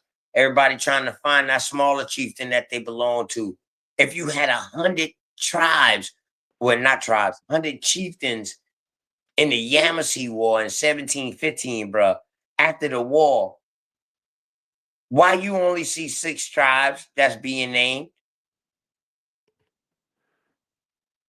Bro, I don't know. And what I'm telling you is they either lumped in the bigger tribes or they just went on about their way and they didn't feel like they had to document these people. They stayed in that area and all of that like that, you know. But out of 100 chieftains, dog, all you see is people winning with the Catawba. People went up there in the Robeson County, Lumberton with the Lumbees and all of that. Those mixed ones, my grandmama, them boy type people. So wait, The so OTK, Georgians. And then you had these Tuscaroras, these Timacuans, the OTK, Timacraws that was going down south. do you think it's possible that the Africans came over here voluntarily? They did. They came over here to help fight in the Civil War too. With the North. They came to help the North out.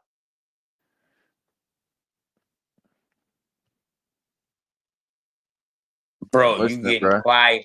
Bro, you getting quiet on me, bro. So you don't believe me? Bro, I'm asking questions because I'm still reading from the book, nigga.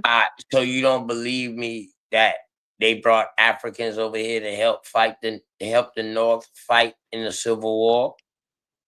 Nah, you can't prove that shit. What happened? I say you can't prove that shit, nigga. I Prove bet. it. Prove it. Prove it. Prove Bet. it. Prove it right now, nigga. See, you stalling, bruh. You stalling. I can't because See? I can't share my screen, See what bro. I'm saying? See what I'm saying? You're not What ready. you want me to do? You want me to send it to you real quick Nah, bruh. and you pull it up? You want me to send it to you and you pull it up? Bro, you I'm just said, asking, bruh. Do you want me to send it to you and you pull it up? all right, go ahead. You got I'm 1 gonna minute, show bro. you people who was considered supposedly slaves that came across here and helped fought in the war, in the Civil War, All uh, right, let's uh, do it. 1865 and all of that, bro. And some of them even got classified as Indian. Huh? All right, take your time, bruh. Take your time. What you want me to do, bro? Yeah, take your time, man. No rush. Send it to you, or you want to wait till tomorrow, man? We can do a bill tomorrow, man. Maybe my internet might be acting a little better. Yeah, nah, that's good tomorrow if you want, you know. All right, bet. It could be whenever. It don't matter. Bet. I'm gonna shake the internet up with this shit. When I show you that shit tomorrow, you know I shake the internet up, right? So Yeah, I OTK, done already you shook the said internet up, bro. Because when OTK, I dropped that show the other night, Africans fighting inside the Civil War for the up north, motherfuckers came in that bitch. And I OTK, was you like, got oh, Africans fighting in the Civil War now, man, against the South? Be for real now. What's next? I said, oh shit, they don't believe me neither. I show you the first Muslim that came this motherfucker, dog. The first recorded Muslim. And he wasn't Muslim, he was a you don't know. Mohammedan.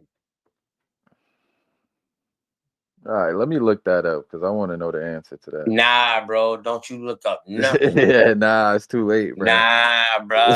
He was a Mohammedan. He was a fucking Mohammedan. One of the first Muslims over here. He was a Mohammedan. All right, we looking it up. They paint a picture of that motherfucker. A motherfucker who painted a picture of all the supposedly 4 black presidents, paint a picture of him. He was a Muslim. He was really from Persia, but they say he was from West Africa because that's where he left from. You sure, bro? What happened? I said, are you sure? I'm positive, bro. It says the first recorded Muslim to arrive in what is now the United States. So are you saying the United States or are you saying America? What are you saying? He came up north, bro, in the United States, bro, up north. Okay, They was gonna tell you he was a slave and he worked his way out of freedom at 60 years old. It says he was a North African Muslim who arrived as a captive with Uh-huh. with the Panfilo de Narvaez Spanish expedition in 1527. Big facts. 1527. Estebanico is considered the earliest clearly documented Muslim to set foot in North America, and his journey profoundly influenced American exploration history. Big facts. 1527. 1527. Okay. So that's coming from Florida. So now you got another one that was coming up north in the 1700s too. 100 and something years later. Bro, listen, man, I'm surgical with this shit, bro. All you got to do is look up. Let me tell you something, Jay. And don't you can look. Matter of fact, I want you to share your screen. I want you to look up right now Muslims in the Civil War. All right. And it's gonna be on YouTube, dog. It's on PBS. It's a documentary about this dude. And you're not gonna get striked by sharing it. I done shared it multiple times. You're not gonna get striked because it's PBS. You know what I mean? That means that's public broadcast system, and we support that. I'm a a member of that. But look that up, bro. Yeah, I see. It says somewhere here from Persia, raised in Yeah, that's Afghanistan. Persia. That's the first Mohammedanism. He was a They Mohammedan. They said another one was He the one Nigerian. who say don't eat pork, don't drink, no none of that. He the one who brought that shit to America, bro. Mm-hmm. Mm-hmm. But now you got one. I want you to look up on YouTube. You can look it up on YouTube, bro. Look up Muslims in the Civil War. And a YouTube gonna come up. You see a black motherfucker, what they would call black, with like curly looking hair and shit, like a black and white picture of him. It's like a 30-minute little 30-minute segment on him. Yeah, I can't do that. Shit's not gonna play. I've been trying to share videos, been slowing down. But you see it though, right? Hold on. Yeah, I see him. I see. It's a black dude. But listen, He's classified as African. an Indian. He Got looks African. classified as an He's Indian African. once he got over here, bro. Oh, I was gonna say he look like he looks African to me. Right. They say he's from North Africa. He's a Muslim. I mean, wherever part of Africa they say he from. But they say he Muslim and he came across here, bro, and became an Indian. And after he fought in the war, he got Indian lands. Mm-hmm. What they would call bounty lands. Meaning if you come and help the North fight with any land that they conquer down south, they're gonna give you a piece of.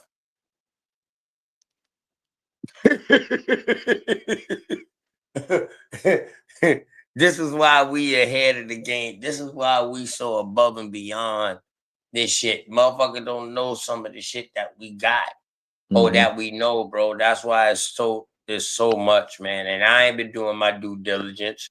You're right. I ain't been doing my due diligence, bro. As far as bringing this info out, but that right there, bro, they'll let you play it. You ain't gonna get no strike. It's hard to imagine now, but 160 years ago, Northern Virginia was the site of some of the most brutal battles of the Civil War. Among the Union soldiers who fought here in May of 1864 was a Muslim man, a recent immigrant from Afghanistan named Muhammad Khan. All Why right, did he stop right risk there, his bro. life here? And what happened? Stop right there, Jay. Now, did they just say that they was fighting for the Union? Did it? I don't know. Oh, hold up. They say one of the Union soldiers. All right. All right, so Union is up north, bro. That's not down south. You know, we black Confederates. Mm-hmm. That's that. So we down south. So now I thought they was fighting to stop slavery in the South. Yeah, You that's see what what I'm they saying? say. I thought the whole Civil War was to stop slavery in the South. Okay. But yet you bring in people who are slaves over here from Africa and all kind of shit like that. They help you fight up north against the South. Mm. So who was you really? What was the whole shit about? It was about money. The South was too rich. We was too funded. We even got stories where they say, man, these motherfuckers, Charleston is overran by what they call Negroes. Man, this shit can't be happening. It's not this is not an American God-ridden country. Remember, South Carolina was up underneath Negro government rule before 1865, bro. Before Reconstruction. Mm. Go ahead, play this though. This is good footage though.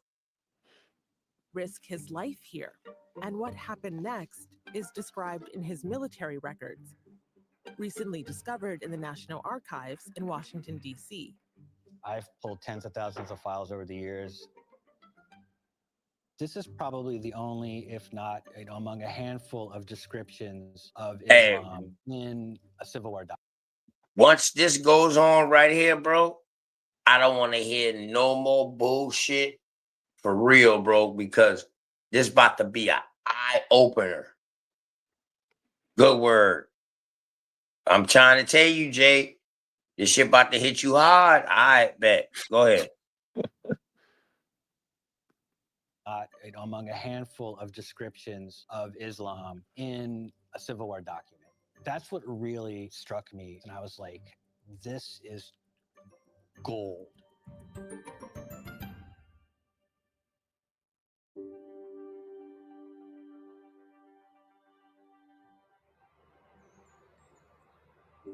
The Civil War was a turning point in American history.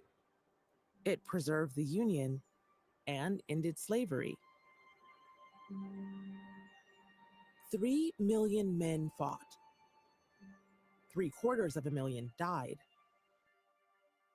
In November of 1863, Abraham Lincoln came to Gettysburg and delivered his most famous speech. In 2 powerful minutes, he spelled out the meaning behind the sacrifices the war demanded. Lincoln put it all together in the Gettysburg Address. Hold on, that's a picture of Lincoln? Oh, shit. In 2 powerful minutes, he spelled out the meaning behind the sacrifices the war demanded. Lincoln put it all together in the Gettysburg Address. It went down right to the core values of the founding of the nation, that all men are created equal. The Civil War It was supposed to have decided the fundamental question at the heart of what America was going to be: guarantee life, liberty, and the pursuit of happiness for all citizens of the United States. Some people might think of the Civil War as the war brother against brother, North and South, but it also had a more global perspective. That had to do with humanity. As a Muslim, I want to know, could it be that people who shared my faith helped bring about this new birth of freedom? That Muslims fought to end slavery too? That's where Private Muhammad Khan comes in. He's part of a story researchers are still piecing together. Uh-oh. The details of Khan's eventful life are revealed bit by bit in his application for a pension, 200 pages long.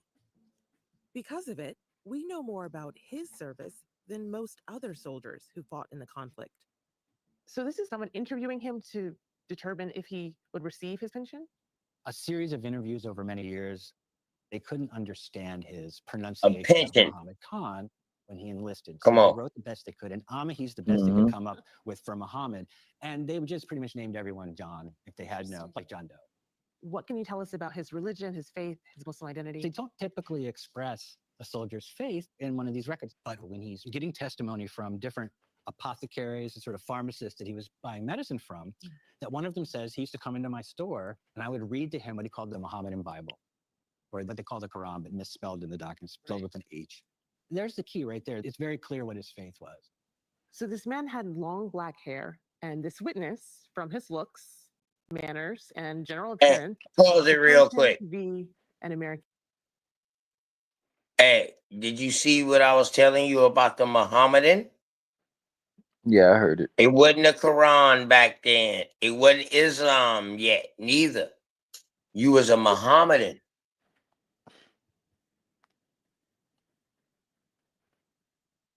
Mm-hmm. You was a Mohammedan, bro. That is something different. That's Garveyism too. That's what Garvey was pumping to Noble Jew Ali, to fucking Master Farad, to Elijah Muhammad, Malachi York. Later on, got part of that shit, that teaching. That's what he to all them boys was at the foot of him with that Mohammedism. Mm-hmm. This is why you see the Moorish Science Temple is Islamic and Christian. This is why you see the Nation of Islam is Islamic and saying that they're the Asiatic black man. Malachi York with his sect, them boys was all both. He took teachers from everything and rewrote the book and say, yo, this is what my pamphlets is, and started coming out with a bunch of pamphlets and shit like that. Those would be your polite people. I forgot what they was called. I Nuwapian. forgot what they was called. Nuwapian. Nuwapians, right. Your 5%ers, them come out of the Nation of Islam and all of that. But all of them came out of Mohammedism, bro. You hear me? Yep. And I can prove it. But go ahead. Hey, rewind it back a little bit, because this shit about to kill you right now with his description, bro. That one of them says he used to come into my store and I would read to him what he called the Mohammedan Bible, or what they call the Quran, but misspelled in the document, spelled with an H. There's the key right there. It's very clear what his faith was. So this man had long black hair, and this witness, from his looks, manners, and general appearance, supposed him to be an American Indian. I was born in Persia and Stop, raised in Jay. Afghanistan. I Jay, came to this country. Yo. stop, Jay. Can you show us the picture of this dude at the very beginning of the show? I don't even want you to go no farther, bro. You don't even need to go no farther, because I just showed you an African being brought across here to fight in the Civil War to help the Union, which means up north, and he's getting classified as American Indian. No, they say he's Persian. What? No, they said he's Persian. Yeah, he's Persian, but you just didn't hear what she said that the people classified him as? Yeah. What they say they classified him as? It's very clear what his faith was. So this man had long black hair, and this witness, from his looks, manners, and general appearance, supposed him to be an American Indian. I was born in Persia and raised in Stop, Jay. Afghanistan. He was born in Persia, but they classified him as an American Indian. That should stand out to you. You came from a whole nother place. How they classifying you and telling you you look like an American Indian? Huh? CJ, you not looking beyond.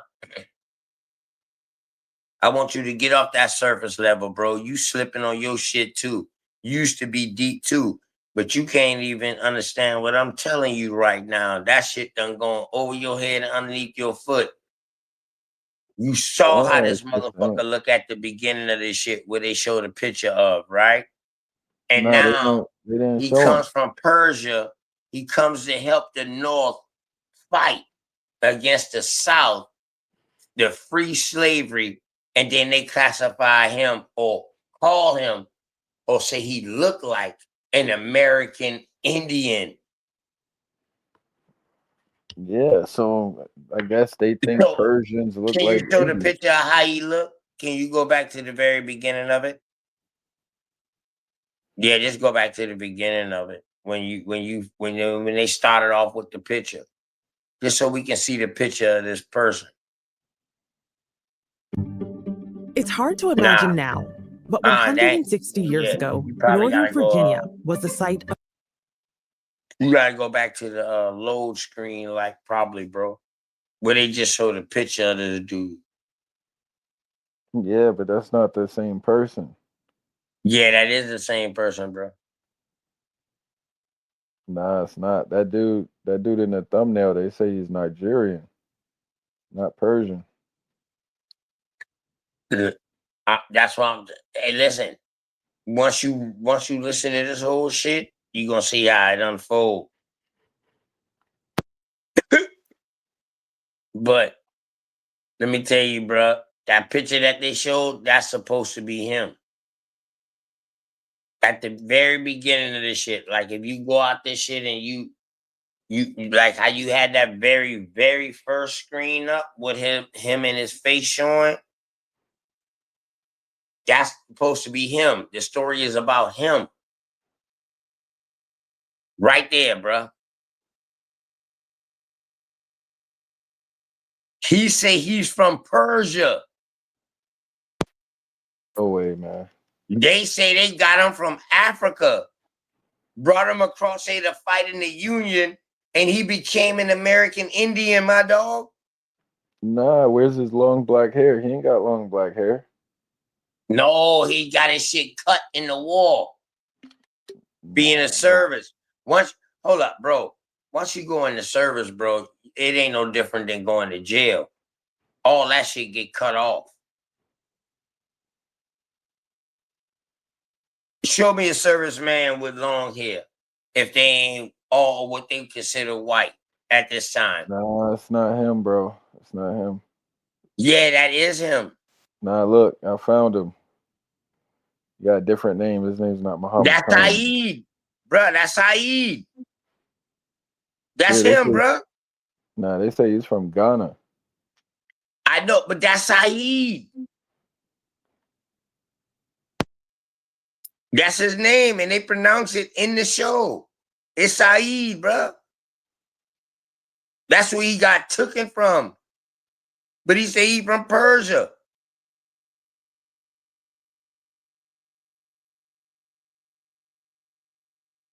Regardless of that, once he came to America, though, they say he looked like an American Indian. This is what I'm telling you, bro. Regardless of where he's from, look at him, and they saying he is an American Indian. So that let you know how the American Indians that look over here in the Oh, okay. 1800s. Okay, I see. Huh? In order for them to classify him as an American Indian or say he looked American Indian, apparently the American Indians was dark with long hair over this motherfucker already. And it's up north where he going at.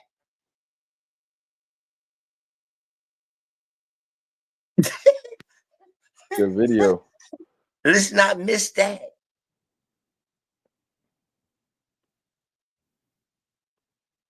And then he wrote and say he was from Persia. Go ahead, bro. And had long black hair. And this witness, from his looks, manners, and general appearance, supposed him to be an American Indian. I was born in Persia and raised in Afghanistan. I came to this country in 1861 with an American officer, a consul, but I don't remember his name. I couldn't speak one word of English at that time. About 2 or 2.5 months after my arrival, I enlisted at New Haven, Connecticut, having been persuaded to enlist while under the influence of liquor. What a story. Not unusual. Were recruiters using alcohol to recruit people? Yes, and drugs. Wow. I came across many stories, complaints by soldiers So claiming now, that these this recruiters, man runners, know they he called was them. from Persia. He knew where he was raised from. So now if his report saying he from Ghana, that make it, man, come on, JJ, this shit not adding up, bro.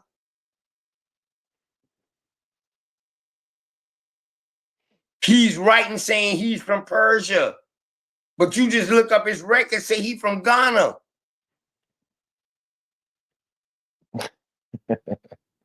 This man say where he was raised from. Come on, man. Jay, just make this make sense to me, Jay. That's all, bro. That's all. Can you please make this make sense to me? And they suppose him to be an American Indian. That means he looks like an American Indian. Yeah, Make this make sense to me, Jay. that's him right there. Please, bro. Can you? Oh, they said this dude was in Boston. Yeah, he was up north, bro. He got bounty lands out there. After he served, that was his problem. That's why he became significant, because he was fighting for his bounty lands. Like, yo, I served in the war. I helped y'all do what y'all wanted to do in the South. Now, where's the shit that y'all tell me I'm supposed to get? That's the whole thing about this. He was trying to get his fucking petition order and all of that, trying to get that. That where the problem came in at. But they listed him as American Indian. That shit crazy as hell. This nigga say he from Persia. You look this up, it say he from Ghana. Nah, it's two different people, man. I'm trying to tell you. Is that where he was? So that's the same picture. Yeah, this is the thumbnail picture, but it's same not who they date, same thing, everything. Was he sold to a British? Was he sold by the British, bro? Yes or no?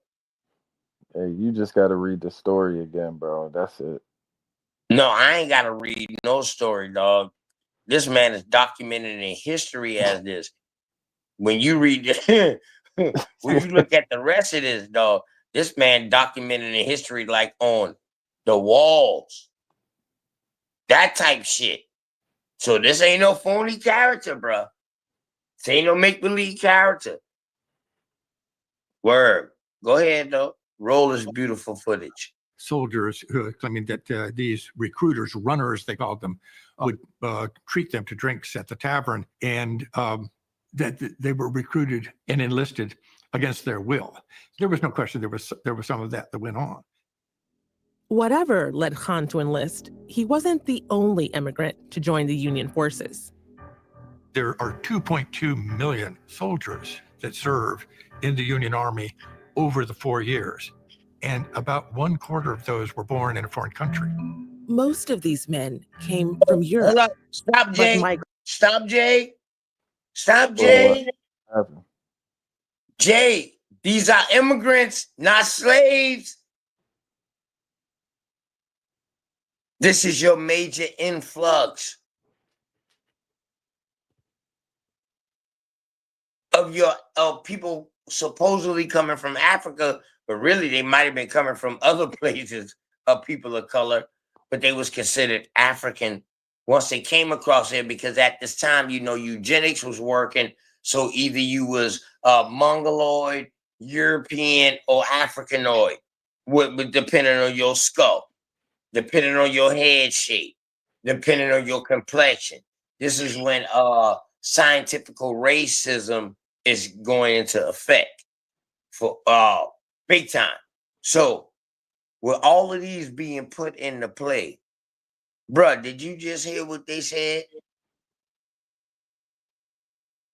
1 million and something people came over here to help the North fight. Why the North needed that much people to fight the South? Huh? Go ahead, Jay. I need to stop commentating on this shit, man. This shit I usually do on he my wasn't show. the only immigrant to join the Union forces. There are 2.2 million soldiers that serve in the Union Army over the 4 years, and about 1/4 of those were born in a foreign country. Most of these men came from Europe, but migrants had begun arriving from parts of Asia too.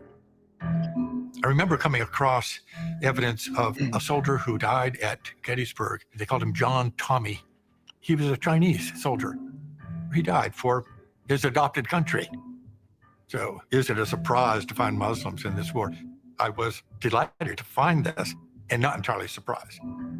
More evidence up, for Muslims Jay. in the Union Army. Jay, Mm-hmm. you ever heard about the Chinese coming to help and fight in the Civil War?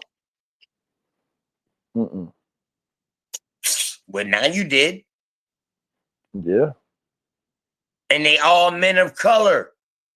I'm not surprised. Now you did, Jay. Now you did, Jay. You say I've been slipping on my shit, but no, Jay, your boy's so deep with shit to where, man, I'm way above surface level shit, man. You know what I mean, bro? Dog, when I came in and you helped me out, I was surface level. I was pre exposed to none of this shit. You know what I mean? And you exposed me to all of this shit. And Jay, I'm telling you, your boy is surgical. That's why they don't want to debate me, bruh. I don't even need to debate no more, I don't think. And that's crazy. I love the debate. Right. Because it bring the information out. But you got Chinese people, Europe, and people coming from Europe. So if these people coming from Europe, are they black Europeans or are they white Europeans? Because they all getting classified as men of color. Just rewind it back just a little bit, man, since I cut you. I ain't gonna cut you off no more. Go ahead. And not entirely surprised. More evidence for Muslims in the Union Army can be found in the United States colored troops, regiments made up mainly of Black Americans, many of them formerly enslaved people. Established in 1863, the colored troops and their supporters wanted to expand the Union's goals. They wanted to end slavery. I am the full-time historical interpreter. My job here is to share the truth and not history about this lost story about 209,145 men that answer a government's cry for help. The names of every single colored soldier etched into this wall? Yes, all who have served, including the soldiers from the West Indies, South America, folks of Asian descent. So the rule was if you were non-white, they're going to put you in the Bureau of United States Colored Soldiers. The whole world was in this rebellion. Given Muhammad Khan's appearance, you might expect to find his name on this memorial, but it's not here. Instead, I find the name of the best-known Black Muslim in the Union Army, an African immigrant named Nicholas Muhammad Ali bin Said. Nicholas Said walked into the United States a free man before the Civil War started. He was from the Kingdom of Borno, that area that is now northern Nigeria. He arrived in 1860, joined up with the 55th Regiment, and he said, because all my people seem to be doing so. Saeed is an unusual recruit. Whoever's in charge of the unit notices how well educated he is. And so he becomes a clerk rather than a frontline fighter. And he's this really interesting figure because he's also literate, right? He writes his autobiography. He writes about his whole life and also about the conditions of Reconstruction. Interestingly, he doesn't mention his military service, probably because being in the South, he doesn't want to be associated with the Union Army. He actually receives this rank as sergeant. This is a remarkable man. Muslim presence in the Civil War that he represents, I think is very important. This is not a foreign story. It's a part of the American story. Alongside Nicholas Said, that story now includes Muhammad Khan, whose name is not on this wall for a simple reason. He was part of an all-white unit, the 43rd New York Infantry. How was he able to join the 43rd in the first place, though, looking as he did? He was recruited by his captain, and no one seemed to question it. He was getting full pay, full benefits, if there were any, of a white soldier at the time. So, with Khan in their ranks, the New York 43rd marched south through Pennsylvania, Maryland, and Virginia. Hey, Jay, I'm through, dog. If that ain't enough info, but you can keep showing it, man. You know what I mean? This is a fire video. I like this.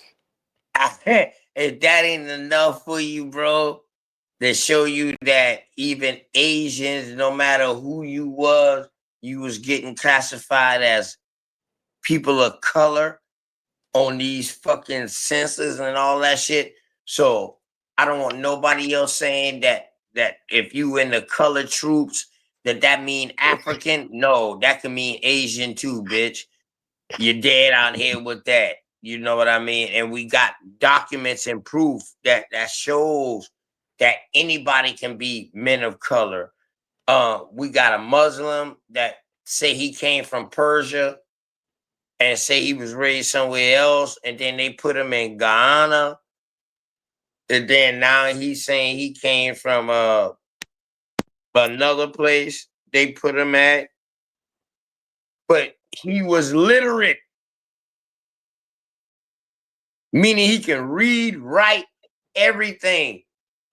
So I don't want to hear nobody talking about y'all lost y'all culture, y'all language. No, none of that. I don't want to hear that story no more because y'all didn't lose it. He walked in America as a free man. Let's not forget that. He walked in America as a free man, and he did what everybody else, his people's was doing, and enlisted in the army. Don't act like that blew past you, Jay. When he walked in America as a free man, bro. All I'm saying, Jay, these boys, they really got to be on their shit when fucking with OTK. But I'm gonna just fall back and listen to the rest of this shit, man. This shit is fire. Yeah. For real. Go ahead. I bet. Yeah. Sometimes Khan was allowed to fight. Other times, he was given more menial duties. it's possible that he was mistreated because of his color, but also expected to march in line and do duty like a white man. In July of 1863, the 43rd reached Gettysburg, the best-known battle of the Civil War, and perhaps its turning point. We know Khan was nearby, while some of his comrades fought in close combat. The 43rd New York and the 7th Maine was the two regiments who formed a line of battle down over the field, and they charged up over the hill. The Confederates were behind that very stone fence in that woods. Wow, so close. And they pushed the Confederates back. 43rd New York Infantry held this position from the morning of July 3rd until the close of battle. The 43rd was a very, very hard fighting regiment, and they fought in just about every major battle of the Army of the Potomac. Here at Gettysburg, 5 casualties in the 43rd, 2 of them killed outright, 11 wounded, 4 of them mortally, and 1 captured. So you can't get into his head, but you have seen so many documents. Why do you think Muhammad Khan Would fight in the war. He knew how to be a soldier. He said he knew how to load and fire a musket and quickly was in the ranks, marching and doing his duty. He may have felt tricked into enlisting, but he stayed and he fought. That was a common path to citizenship and to national identity. This is someone who could have been obscure, could have just come here and maybe lived some years and gone back maybe. This is a man who agreed to be right in the thick of the fight. Once he got in, I think he understood the stakes, and he went for it. He could have run away or really escaped at any time. What'd you say? Fighting in the war to help the Union against the South was a quick way to citizenship. Yeah. You see what I'm saying, Jay? This shit is so fucking informative, man. Yeah. I swear, bro. I swear, bro. This shit is These go were ahead, man. people who were already pretty much denationalized from wherever they came from. Oh my God. Go ahead, Jay. I'm glad you see beyond the surface level, bro. I had to bring you back to home. Nah, man. I be reading still. I be seeing how shit be you know how happening. you talk shit. You know how you talk shit to me, like, man, OTK, man, you ain't on your shit. I'm letting you know it's a bunch of shit that bro. Your uncle been studying, man. Your big bro been studying, bro. You're doing more research and it's shit like this right here what kills their narrative.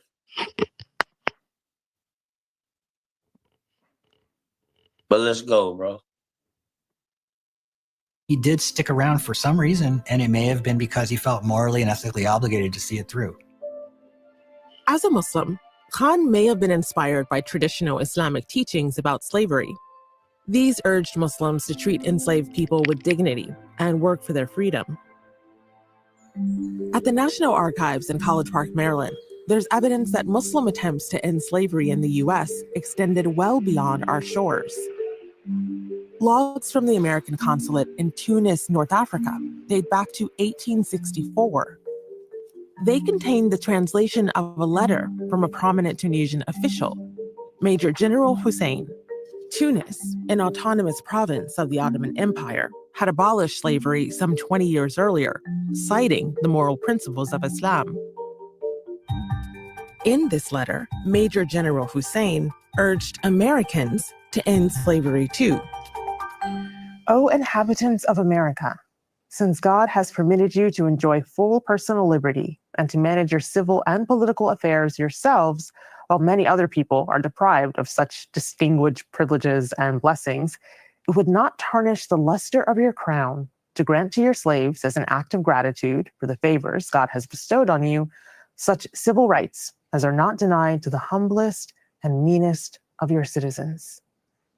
Humanity invites you to eradicate from your constitution. Hussein became like the king of Palestine, and they trickled down to Saddam Hussein. They the same bloodlines. Word. So it was a King Hussein in the 19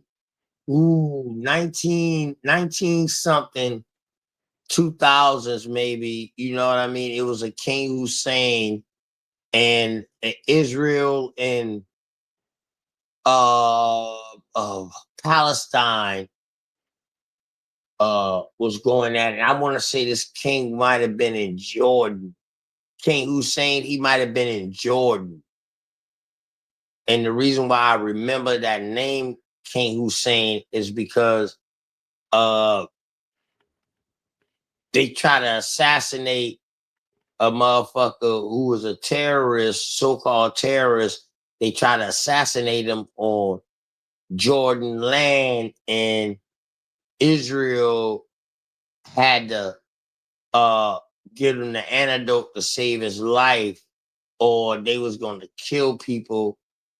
The two people that they caught, two of the people who did that shit, they caught them, and they was going to execute them, and it was going to be the end of the peace treaty between Jordan and Israel. You know what I mean? Man, listen, man, this shit is deep, but that Hussein name runs deep. And that trickles all the way down to Saddam Hussein. So this shit been going on since Kingsdom. All right, let's go. All that can give countenance to the principle of slavery. Strong words. Very powerful words. We look at the letter from Hussein Pasha.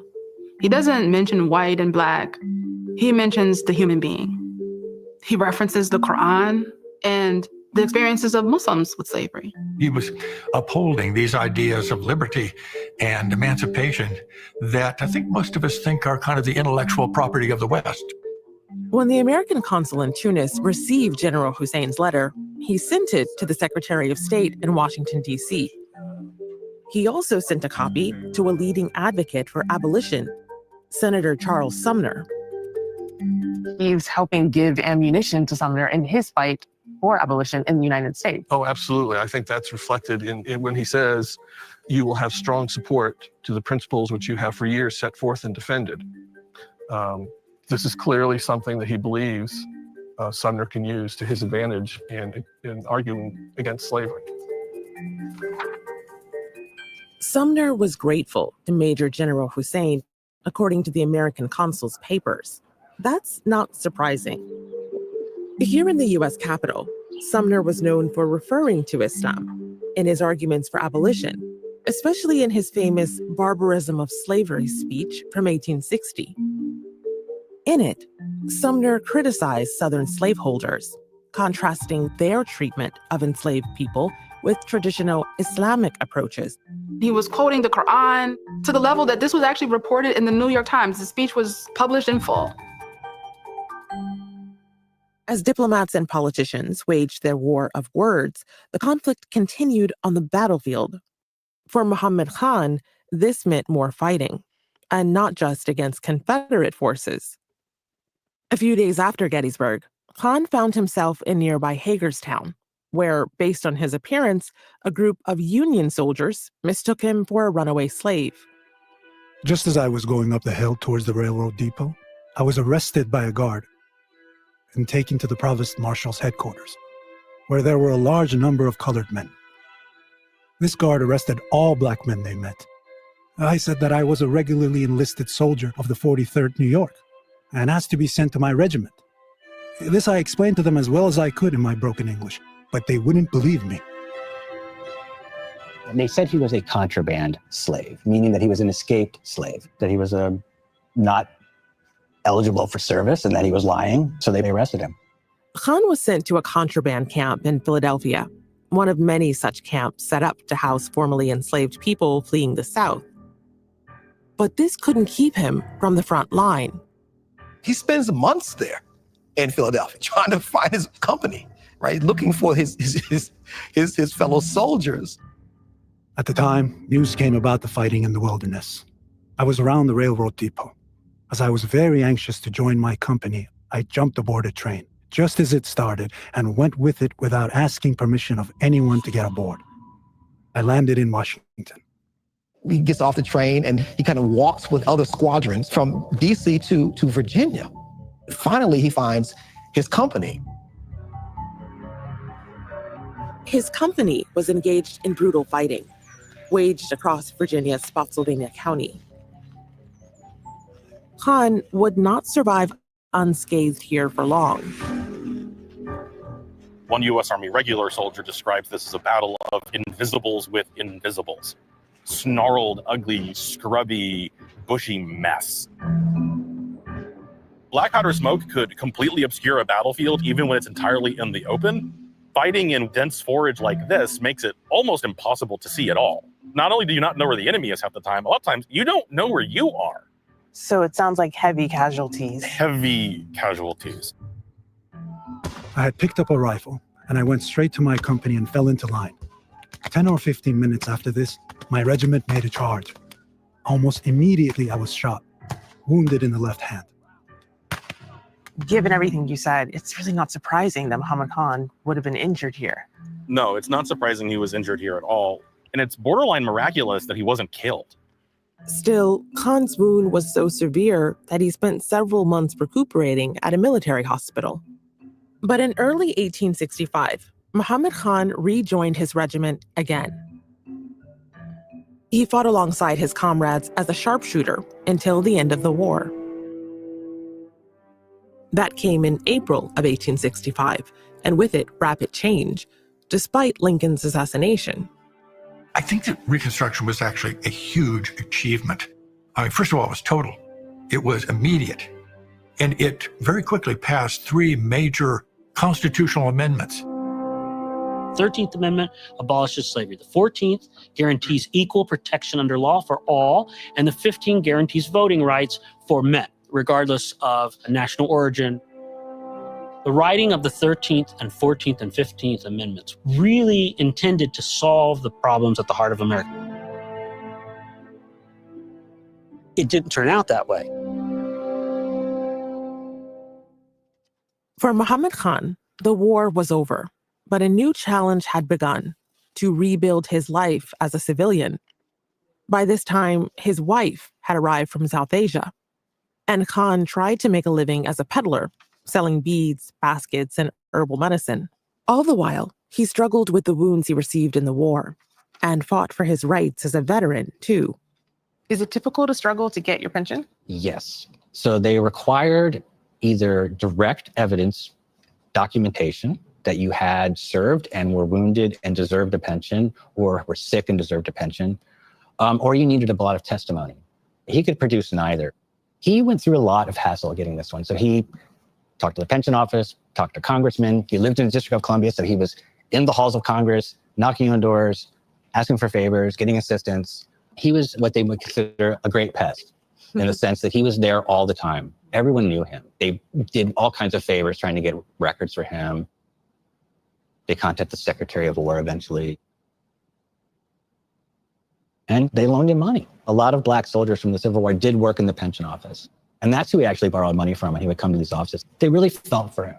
You know, they knew his struggle was genuine. Do you think his race factored into his struggle to get his pension? Absolutely. He received a lot more pushback and had to enlist the help of all these powerful people to assist him. Khan fought for over 20 years to receive the pension he was due. But the laborious process generated the paperwork that allows us to reconstruct his story. The pages became his history. When he died in 1891, Khan was buried in Cypress Hills National Cemetery, Brooklyn, under the name the Army gave him, not his own.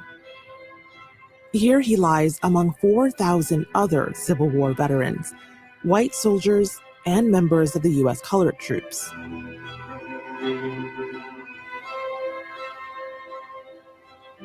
I'm getting goosebumps knowing that we're close. 5,009. There it is. John Amahai, New York. We found it. We'll never be completely sure what Muhammad Khan was fighting for. What we do know is that somehow he made the war that ended slavery his own war. A war that advanced the cause of freedom then and continues to shape the nation we're becoming now.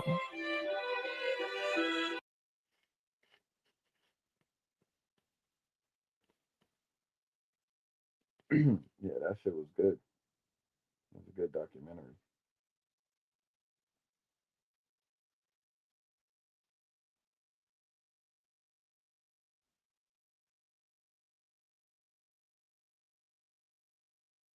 All right, OTK, I'm about to shut this down, bro.